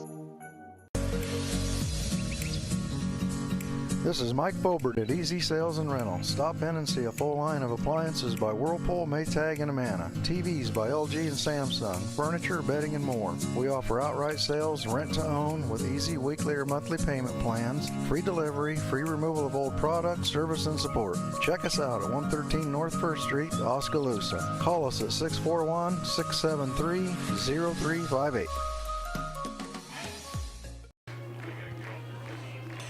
Couple of finals. Cedar Rapids Xavier has beaten Pella 14-6. West Liberty over Sheridan 30-10. Brian Myers will run down everything on scores and more following the game here on the No Coast Network. Indians drive 78 yards in 11 plays, their best drive of the night.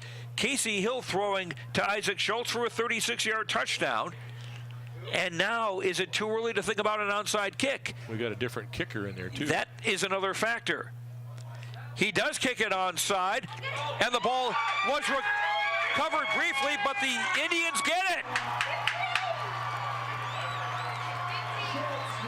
Isaac Schultz on the recovery. Leland Evans was brought in to do that onside kick, and well, there's the break. Come on, Oskaloosa, here we go. 9:19 to go, down a couple touchdowns here, one touchdown and 2-point conversion, and the ball is at the Harlan 48-yard line, and a Harlan player seemed to have the ball covered, but then it got away from him.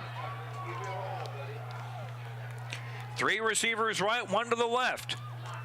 Henry out of the pistol. Casey Hill at his right hip.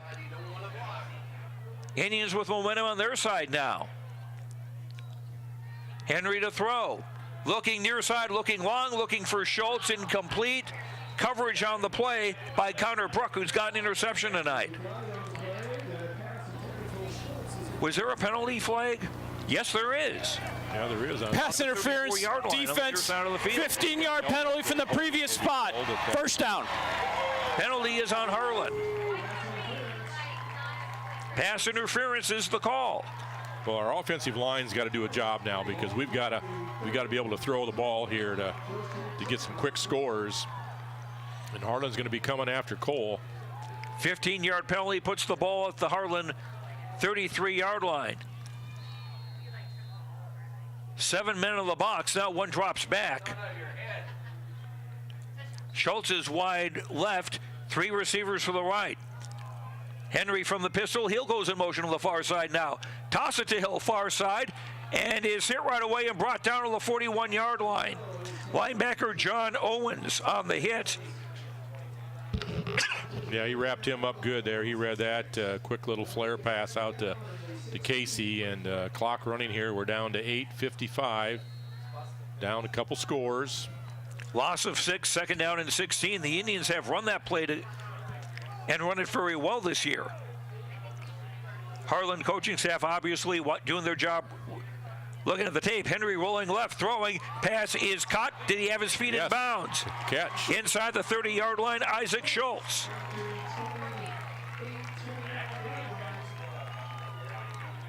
Well, it's definitely doable now. We got 2 down territory, 3rd and 5. Stops the clock, which is good for the Indians. We did burn a timeout earlier, so we only have 2 left on the board. Ball is at the 29-yard line of Harlan, 3rd down and 6. 8:30 to go, 4th quarter. Indians down 29-14. They've trailed all night in this 3A playoff game. Henry to throw. Looks, pass, caught by Schultz again, brought down near the 10. Let's get up the line of scrimmage here and keep it going now. We're kind of getting in a rhythm a little bit here. And Indians first down. They'll mark it on the 11-yard line for a gain of 18.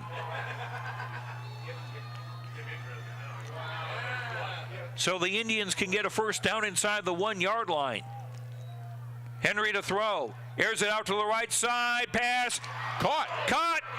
Oh, no. Tyler Miller could not hang on to it.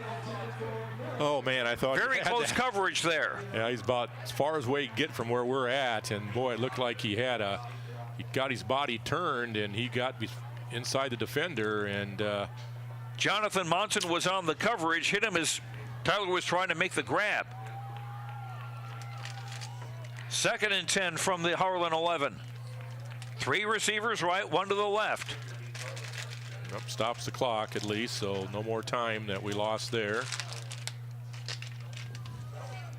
Schultz, who's been the money man lately, is the lone receiver on the left side. Henry on a play fake will just keep the ball himself between center and right guard and will be brought down about the 6.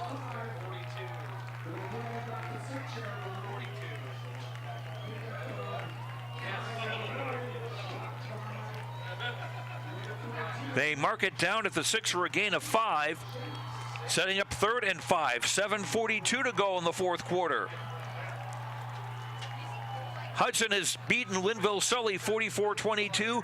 Spencer over Norwalk 24-20. Henry out of the pistol. Cole looking, throwing left. Pass in and out of the hands of Dylan Van Leuven. Or check that. Yep, it was Dylan. Yep. Nice pass, a good route by Dylan. Just couldn't quite to get it on. Cole threw the ball hard, and as a receiver, those are the ones that you've got to be able to make those catches. So now, boy, here's a huge 4th down play for the Indians. 4th and 5 from the 6. They can get a first down, but 2 receivers wide either side. We need a touchdown right here. Casey Hill at Cole Henry's right hip. Henry out of the pistol. Play clock at 8. Indians get set. Henry throwing, looking left. Pass broken up. Intended for Van Leuven and broken up by linebacker Alex Schleckinger. So Harlan will take over with 7:20 to go in the 4th quarter. They will be deep in their own territory, starting from their own 6. Yeah, they'll probably try to, milk a little clock here, especially get us to burn our timeouts here. And 7:20 to go.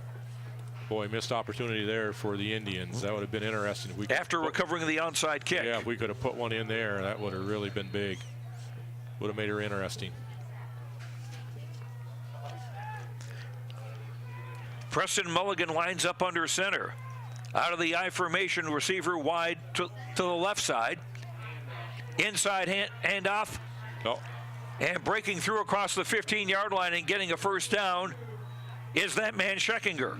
Yeah, first time he's been, I think, under the center tonight. And good run. Good hard run for Harlan. Pick up first down. 12-yard gain and a first down in breathing room. 7:09 to play and the clock running. Both teams 2 timeouts remaining.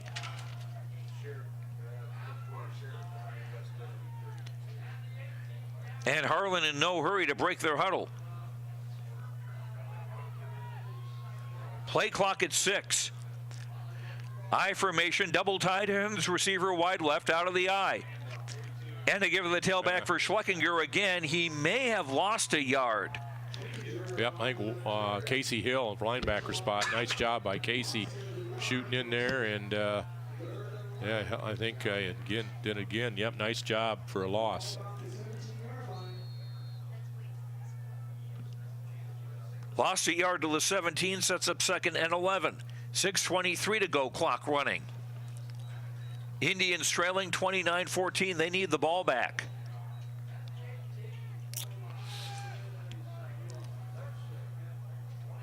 Mulligan out of the pistol with Owens at his right hip. 3 receivers left, 1 to the right. Pass in and out of the hands of Brett Sears, incomplete. Yeah, what's good about that, too, stops the clock, so that saves us having to burn any timeouts here. So they got 3rd and 10 now. 6:02 to play, 4th quarter. We'll have all the scores and the ramifications of them on this first night of the Iowa High School Football Playoffs. Brian Myers will have that on Scores and More for us following the completion of this game.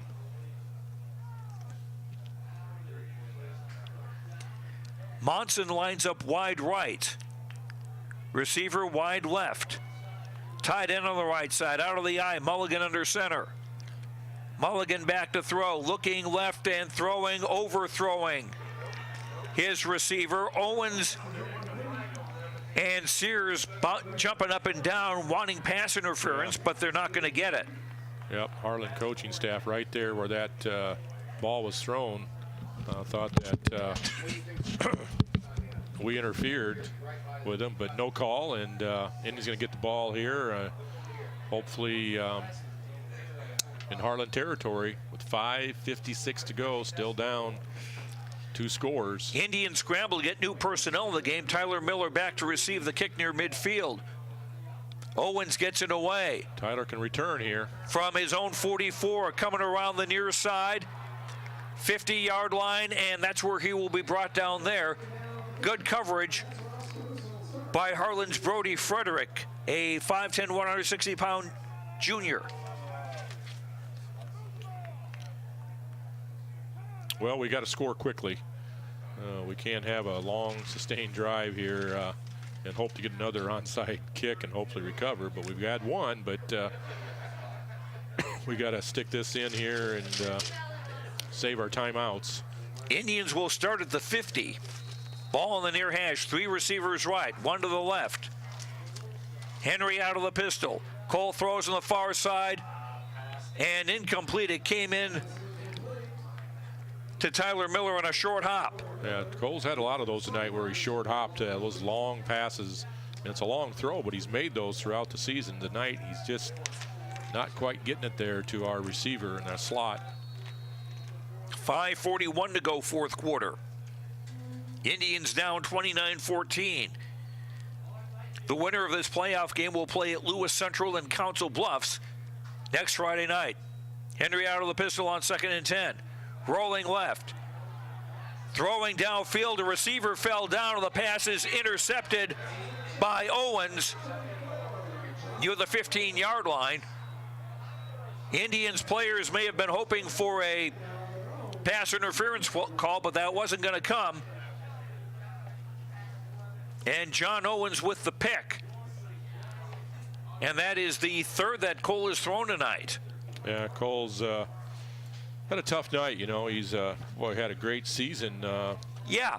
He really has, you know, at the quarterback position. Came in with only 5 interceptions and 22 touchdowns.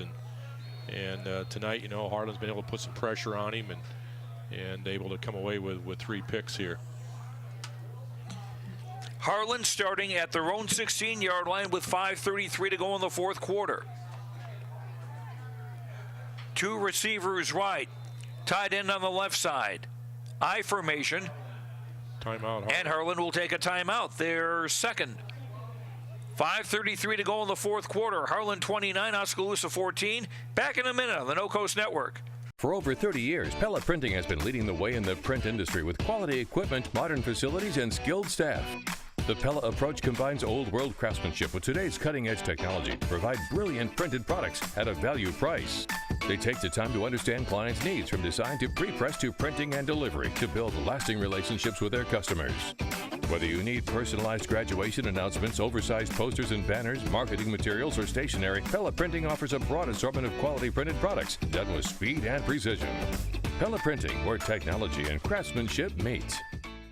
For all your home and business pest management needs, call Certified Pest Control of Oskaloosa. Beth and I offer better prices, better service, same-day responses, and satisfaction guaranteed. We are the only pest control company locally owned and operated. Remember, termites on your property will lead to wood structural damage. So call now for your termite inspection and ask about termite pre-treatment of new construction. We also offer bed bug heat treatments. For seasonal or monthly pest control at the guaranteed lowest prices in the area, call Certified Pest Control, 641-295-0700. We are licensed to kill. Back in Oskaloosa, Joe Lancello and Jay Harms with you. 5:33 to go in the fourth quarter. Opening round of the Class 3A playoffs. Harlan is leading Oskaloosa 29-14. And Harlan with the football after the Owens interception. 1st and 10 at their own 16-yard line. Give for Schleckinger over the left side. Now gets around the corner. 25, first down, 30, 35. Still going down the sideline in Oskaloosa territory, and they're not going to catch him. Touchdown for Harlan. Alex Schleckinger, an 84-yard touchdown, and that pretty much seals the outcome. 35-14. Harlan in front with 5:18 to go. Yeah, just some missed tackles, and he got a head of steam going, and then he able to outrun us for that long touchdown. His longest touchdown run of the year was only 15 yards. Boy, for a guy who's been more of a bruising type running back, he showed some pretty good speed there. Knudsen to kick the extra point. Cheek to hold. Snap is down, kick is up and away, and good. 5:18 to go in the ball game. Harlan 36, Oskaloosa 14. The kickoff in a minute on the No Coast Network. MCG cares about Oskaloosa, and we're committed to putting a human touch and our small town values into everything we do. We give back to the community by supporting local charities, nonprofits, and schools. We make our communities stronger by bringing people together through digital communication. We care about Oskaloosa because we live, work, and play here. It's our home, and that makes you our family. MCG, world-class service, small-town values. Your station for classic hits and local programming is 99.5 FM and 740 AM KMZN. Hear artists like Hart, Billy Joel, Huey Lewis, Stevie Wonder, The Beatles, Journey, and many more. KMZN is also the home of the Oskaloosa Indians and William Penn Sports. Wake up with Bob's Morning Brew weekdays at 6 a.m. and catch Brother Dave in the afternoon. It's all on 99.5 FM and 740 AM KMZN. Listen online at radiokmzn.com and with the free smartphone app available at Google Play and the iStore. Alex Schleckinger rushing for an 84-yard touchdown. One play, 84 yards on the drive. It took 15 seconds. And now it's a three-score game again for Oskaloosa, but they've got 5:18 to go. Kickoff is squibbed, recovered by one of the Indians, and from the front line, he starts to run it forward and actually got a good gain to the 43-yard line. I think it was that Jason Garrett, 56. That is... Jason, Cale Bollinger. Yeah, Cale Bollinger. Sophomore, 5'11", 210-pounder. Picked it right up. Got her back into Harlan territory. At the 43-yard line of Harlan, 5:14 to play, and the Indians, again, down by 3 scores, 36-14. Well, you'll see 4 passes here. We're going to light it up. 2 receivers left, one to the right. Hill and Miller sandwiching Cole Henry in the pistol. And a give. They fake a give to Miller. Henry rolled right, tried to throw it for Tyler, but it was incomplete just behind him. Yeah, nice looking play, but just couldn't get the ball out to Tyler and give him some space to run with it. 2nd down and 10. Indians trailed 14-0 after the first quarter, trailed 21-7 at the half. After 3 quarters, it was 29-7, and now it's 36-14 in favor of Harlan. 2 receivers wide to either side. Henry out of the pistol. Cole looking, throwing, incomplete, and a penalty flag down. Dylan Van Leuven was the intended receiver. Coverage by Jonathan Bruck, who went up for the ball. Defensive pass interference, 15-yard penalty from the previous spot. First down. So when Indians first down, they'll take that. And that's from the line of scrimmage, so that'll be at the 28-yard line of Harlan, where the Indians will have 1st and 10 with 5:03 to play. 2 receivers wide to either side. Ball in the far hash as the Indians go right to left in the 4th quarter in the home maroon with gray and white.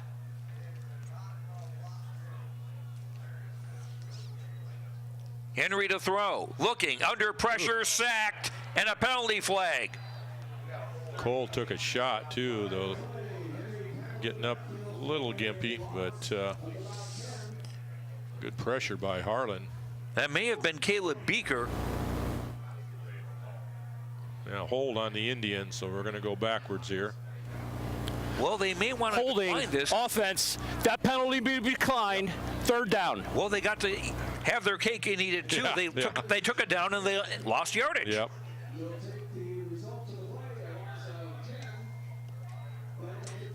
Pella Christian's lead over Wilton is down to 24-20 midway through the 4th quarter. Ball at the 38-yard line after a loss of 10. 2nd and 20 for the Indians after the sack. 3 receivers right, 1 to the left. 4:58 to go, 4th quarter. Henry to throw. Under pressure, rolling to his left. Cole throwing long and incomplete, intended for a leaping Isaac Schultz at about the 3-yard line. Sets up 3rd and 20 from the 38. Yeah, really tough for Cole because he's just not getting time to get set now. He's just running for his life back there and trying to make something happen. In the game on the defensive front for Harlan is Derek Wire, 6'5", 294 senior. We'd seen him on the offensive line. Now using his bulk on the defensive front. 4-man front, 3 linebackers. Inside handoff for Hill, trying to spin away on the right side. He's across the 35 and not much farther. Yep, tried to mix them up there and hopefully get Casey to break one on 3rd and long, and now we're sitting 4th down and 20 to go here with the clock running down to 4:30 in the ball game. Ball's marked at the 34-yard line after a gain of 4, so it's 4th and 16 rather. 4:15 to go on the clock running. Indians with 2 timeouts left. Harlan with 1. Miller came in deep motion, throw a lateral to the far side, and it's caught by one of the linemen. And a gain of the 25-yard line. That was Colton Butler who made that catch. And it's short of the 1st down, but the Indians trying everything. I'm guessing Butler lined up as a tight end and reported as such. Harlan will take over at their own 25. It was a gain of 9, but the Indians needed 16. Harlan take over with 3:58 to go in the ball game and a 36-14 lead. Yeah, it looks like Harlan's going to get their opportunity to play Lewis Central again, at Lewis Central next week. And said they lost to them earlier in the year, 49-14. And second game against them in 4 weeks. Double tight end set, receiver wide left out of the eye. Mulligan under center. Give for Schleckinger, breaking through to the 30-yard line. Hit by Zayun Mamoon. And finally stopped near the 30. Still dragging tacklers there. So good hard run by the Harlan back. Clock continues to run. He gained 6 to the 31-yard line, 2nd and 4, 3:35 to play, clock running. Joe, we talked about, I think there's like 16 or 15 seniors out here, this Oskaloosa football team, and what a great season they had to win the District 7 champs, and get in the season 8-2. So yeah, nothing to be ashamed of. They had a great season and have really helped get this football program going here in Oskaloosa again. And a give over the right side for Schleckinger again, 40-yard line, 45, 50, 1st down and more. Stopped in Oskaloosa territory, but there is a penalty flag in the play. Well, the Indians made 1 goal by getting into the playoffs and also winning the region to get a home playoff game. Yeah, and I think most people thought, after that first game of the year at Pella Christian, the way that game went, that this team could maybe be, 5-4, by the end of the year. But to come out, 8-1 and get to host the first round of the playoffs, Yeah, a lot of credit to Coach Jenkins. And, flag. The other play was holding against Harlan. That penalty will be a decline. To end up, where they did. And again, this freshman team that we had only lost, one game all year. And that was a close one to Pella, as I understand it. Yep. So, again, they've got some kids coming. And Coach Jenkins has gotten these kids, believing and working hard in the off season. And I'm sure that we'll see another good Oskaloosa football team out here next season again. After the penalty, there were actually 2 fouls on Harlan. One was declined, the other accepted. Harlan with the ball at their own 19-yard line, looking at 2nd and 16 with under 3 minutes to play in the regular season for Oskaloosa as it looks now. Receiver wide left, double tight end set. Out of the eye, Schleckinger again over the left side, across the 20 to about the 23. Hit by Walker Newman, who has had a very nice season himself, and he'll be back next year. Yep, one of those juniors that'll be stepping in there next year to be a big part of this, defense, for the Indians. 3rd down, 12 for Harlan. 2:12 to play, and they're taking all their time in the huddle. Indians 4 captains, Hunter Else, Cole Henry, Casey Hill, and Cole Kraber. All seniors. Receiver wide left, double tight end. Mulligan out of the eye. Gives to Schleckinger again over the left side. Cross the 25, just a short gain. So it's going to be 4th and long. Yeah, and you'll see a lot of these kids when it comes out, when it's released, be chosen to the all-district team, and because of the season that the Indians have had, and rightfully so, very, very deserving for a lot of these kids out here. And Harlan just took a timeout. We'll keep things here with the ball on the 23-yard line. 29, or make that 36-14 in favor of Harlan. Other seniors for the Indians running down things. Rashawn Braggs played very well in the second half of the season. Cade Snakenberg and his twin brother Cole. Cole Henry, of course, we mentioned. Nick Dykstra, great year as a receiver and on the defensive line. Casey Hill, solid at running back and linebacker. Zion Mamoon at the Brave for the strong safety position. Cole Kraber, one of the co-captains. Riley Miller on the offensive line. Hunter Else at center, another one of the co-captains. Tucker Irwin, a stalwart on the offensive line. Tyson Brooklander playing on the offensive and defensive line. Alex Labrecht on the offensive line. Tommy Kuhn at linebacker and Dylan Van Leuven at wide receiver. Want to thank all the seniors for what they've done this year and wish them best of whatever they do the rest of their senior year. Whether it's basketball, track, wrestling, something else. Yeah, and another time out on the field. You always talk about, the head coach, Jake Jenkins, but then you have assistant coaches, Mike Sterner, Brett Dowd, Travis Miller, Nick Eversmeyer, Randy Howard, Todd Miller, Scott Van Veldhuizen, Gary Gordon, Andy Holmberg, Darren Dykstra, and Brandon Schultz, who also put a lot of time into this program, each and every week and in the off season as well. So the coaching staff that Coach Jenkins has under him, they do a great job too. So it's just been a really, really good year for this Oskaloosa football team, and I know that the community is very proud of them, of what they accomplished this year, especially taking away that district championship, the big game we had here against Pella, that exciting game that we had to win it in the last play of the game in overtime. Something that these kids will never forget. A lot of memories made out here. And you got somebody like Cole Henry. I was reading an article about him today in the Des Moines Register. People were asking him, why play when you've already signed at UNI? And he said, because they're my brothers, and that's part of it. He didn't want to let these kids down. He wanted to be out here with this group of kids that he's played with all his career. Harlan now out of timeouts. Owens back to punt, and a penalty flag goes down. False start, offense, 5-yard penalty, 4th down. That'll move the ball back to the 18-yard line. with 1:48 to play in the fourth quarter. Tyler Miller will now move up to his own 47-yard line to receive the punt from John Owens.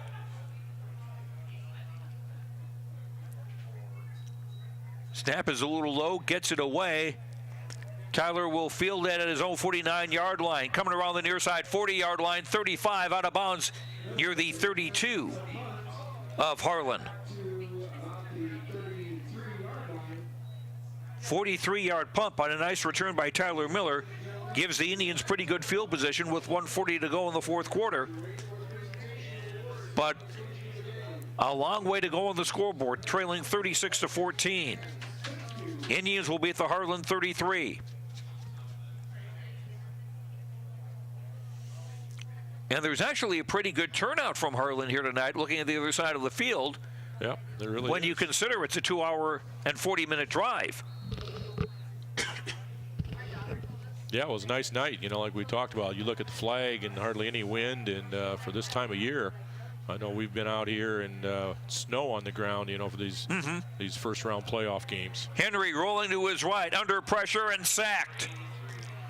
Jake McLaughlin again, who has been a thorn in the side of the Oskaloosa offensive line. Loss of 5 to the 38, 2nd and 15. Pella Christian has defeated Wilton 31-28. They will face undefeated Bellevue in the second round. Brian Myers will have everything on Scores and More following the game. Play fake, Henry rolling left, ducks a sack, still on his feet, Cole running with the ball to the 35-yard line, stopped at about the 32. I'm sure like Coach Parker, or Ryan Parker, the activities director, is probably saying at this stage now, Cole, we got basketball coming up. Yeah, take care of yourself, young man. We don't want you getting hurt here in the last minute of the season. I want to say November 24th is the opener, but don't hold me to that. The girls have a game first. Yeah, the girls will play Centerville first, and then the first boy game will be a girl-boy game against Fairfield. Will open the season in Oskaloosa. Henry to throw to the far side, caught by Isaac Schultz. Out of bounds. But he was not in bounds. Well, that's fourth down with 18 seconds to play in the season. The Indians will end it at 8-2. But to be honest, they're playing tonight, and a lot of teams aren't. Yep, that's right. You know, people don't realize how difficult it is. Now, you know, they've changed the playoff format. Used to be, you know, almost everybody got in, and now just a district champ gets in, and then from there, you know, the RPIs that they have. So it's not easy to be playing here tonight. Henry to throw. Long, looking for Schultz. Incomplete. Covered by Jonathan Owens. Yep, that'll be it. That'll be all she wrote. 11 seconds to play, and Harlan will take over at their own 31. They'll probably come out in victory formation and take a knee, and no need for the Indians to take their last time out. And the season's going to come to an end for Oskaloosa here tonight on their home field. Harlan will improve to 8-2, and they will play at Lewis Central next Friday night in Council Bluffs.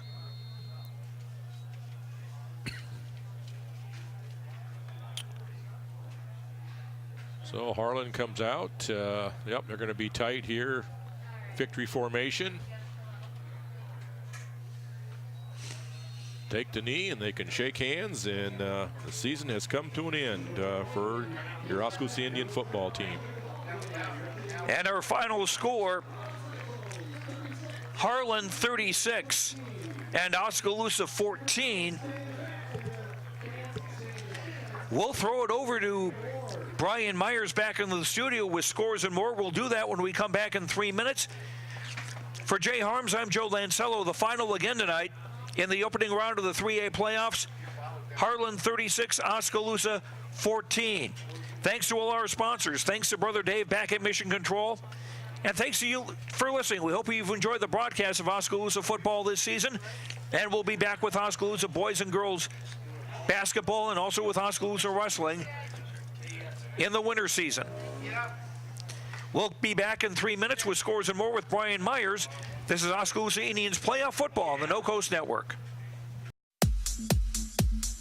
Hi, this is Brian Myers. Join us each Friday night for Scores and More following the conclusion of all the area high school games on KMZN and KBOE Radio. We'll be talking to Eric Zamora, our Game of the Week broadcaster, and the voice of Oskaloosa, Joe Lancello, along with area coaches and Rob Howe of HawkeyeNation.com. We'll be giving away prizes and recapping all the scores in the area, so join us live each Friday night from the No Coast Network studio for Scores and More.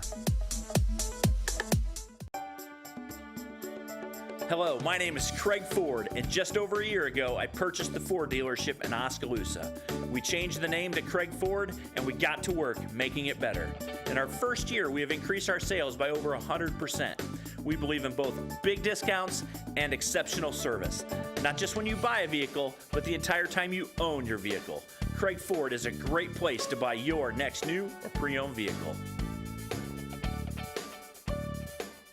At Gardner Collier Jewelry, our goal has always been to provide you with the very best jewelry for your money. From plain gold wedding bands to the most exquisite diamond ring, Gardner Collier has it. Our huge selection is sure to exceed your expectations, and our service is second to none. From sterling silver fashion jewelry to the one-of-a-kind diamond fashion piece, Gardner Collier can fill your jewelry desires. For the very best value in fine jewelry, choose Gardner Collier, Quincy Place Mall, Ottumwa, and Penn Center Mall, Oskaloosa. My old man never changes. Same old truck, same old pair of boots, same light beer in the same old koozie. Still loves Mom's pancakes. Then again, who doesn't? Dad sticks with what works. Like how we stuck with Bank Iowa all these years. Their service and rates help keep the farm going strong. And people who care like they do never go out of style. At Bank Iowa, we have a long history of serving the farmers who help Iowa grow. Visit us at bankiowa.bank or your local Bank Iowa location. Member FDIC. Fred's Muffler Shop in Oskaloosa has been a family-owned and operated business for over 55 years and is proud to support our community and the student athletes in it. Fred's Muffler provides their customers with bumper-to-bumper quality work done with hometown dependability and competitive prices. Come see what's new at Fred's Muffler Shop in the brand new showroom located at 1214 A Avenue West in Oskaloosa. Falvey Lumber and Hardware in Eddyville and Albia is dedicated to providing their customers with friendly service. Falvey Lumber and Hardware values your business and has made it their mission to provide reliable products and services with their customer-driven approach. Falvey's courteous professional team is able to support a range of services to meet your requirements. Falvey Lumber and Hardware in Eddyville and Albia. In Eddyville, call 969-4814 or Albia 932-2150.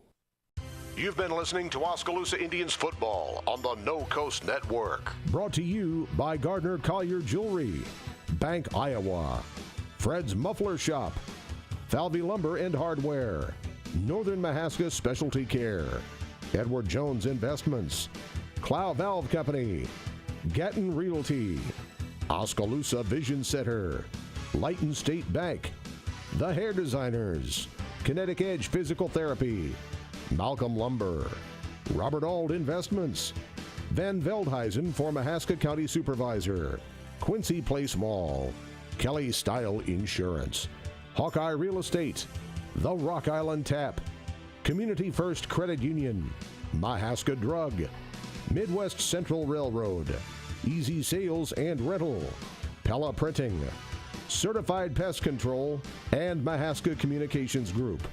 Your Keys to the Game sponsor is Craig Ford. This has been a presentation of the No Coast Network.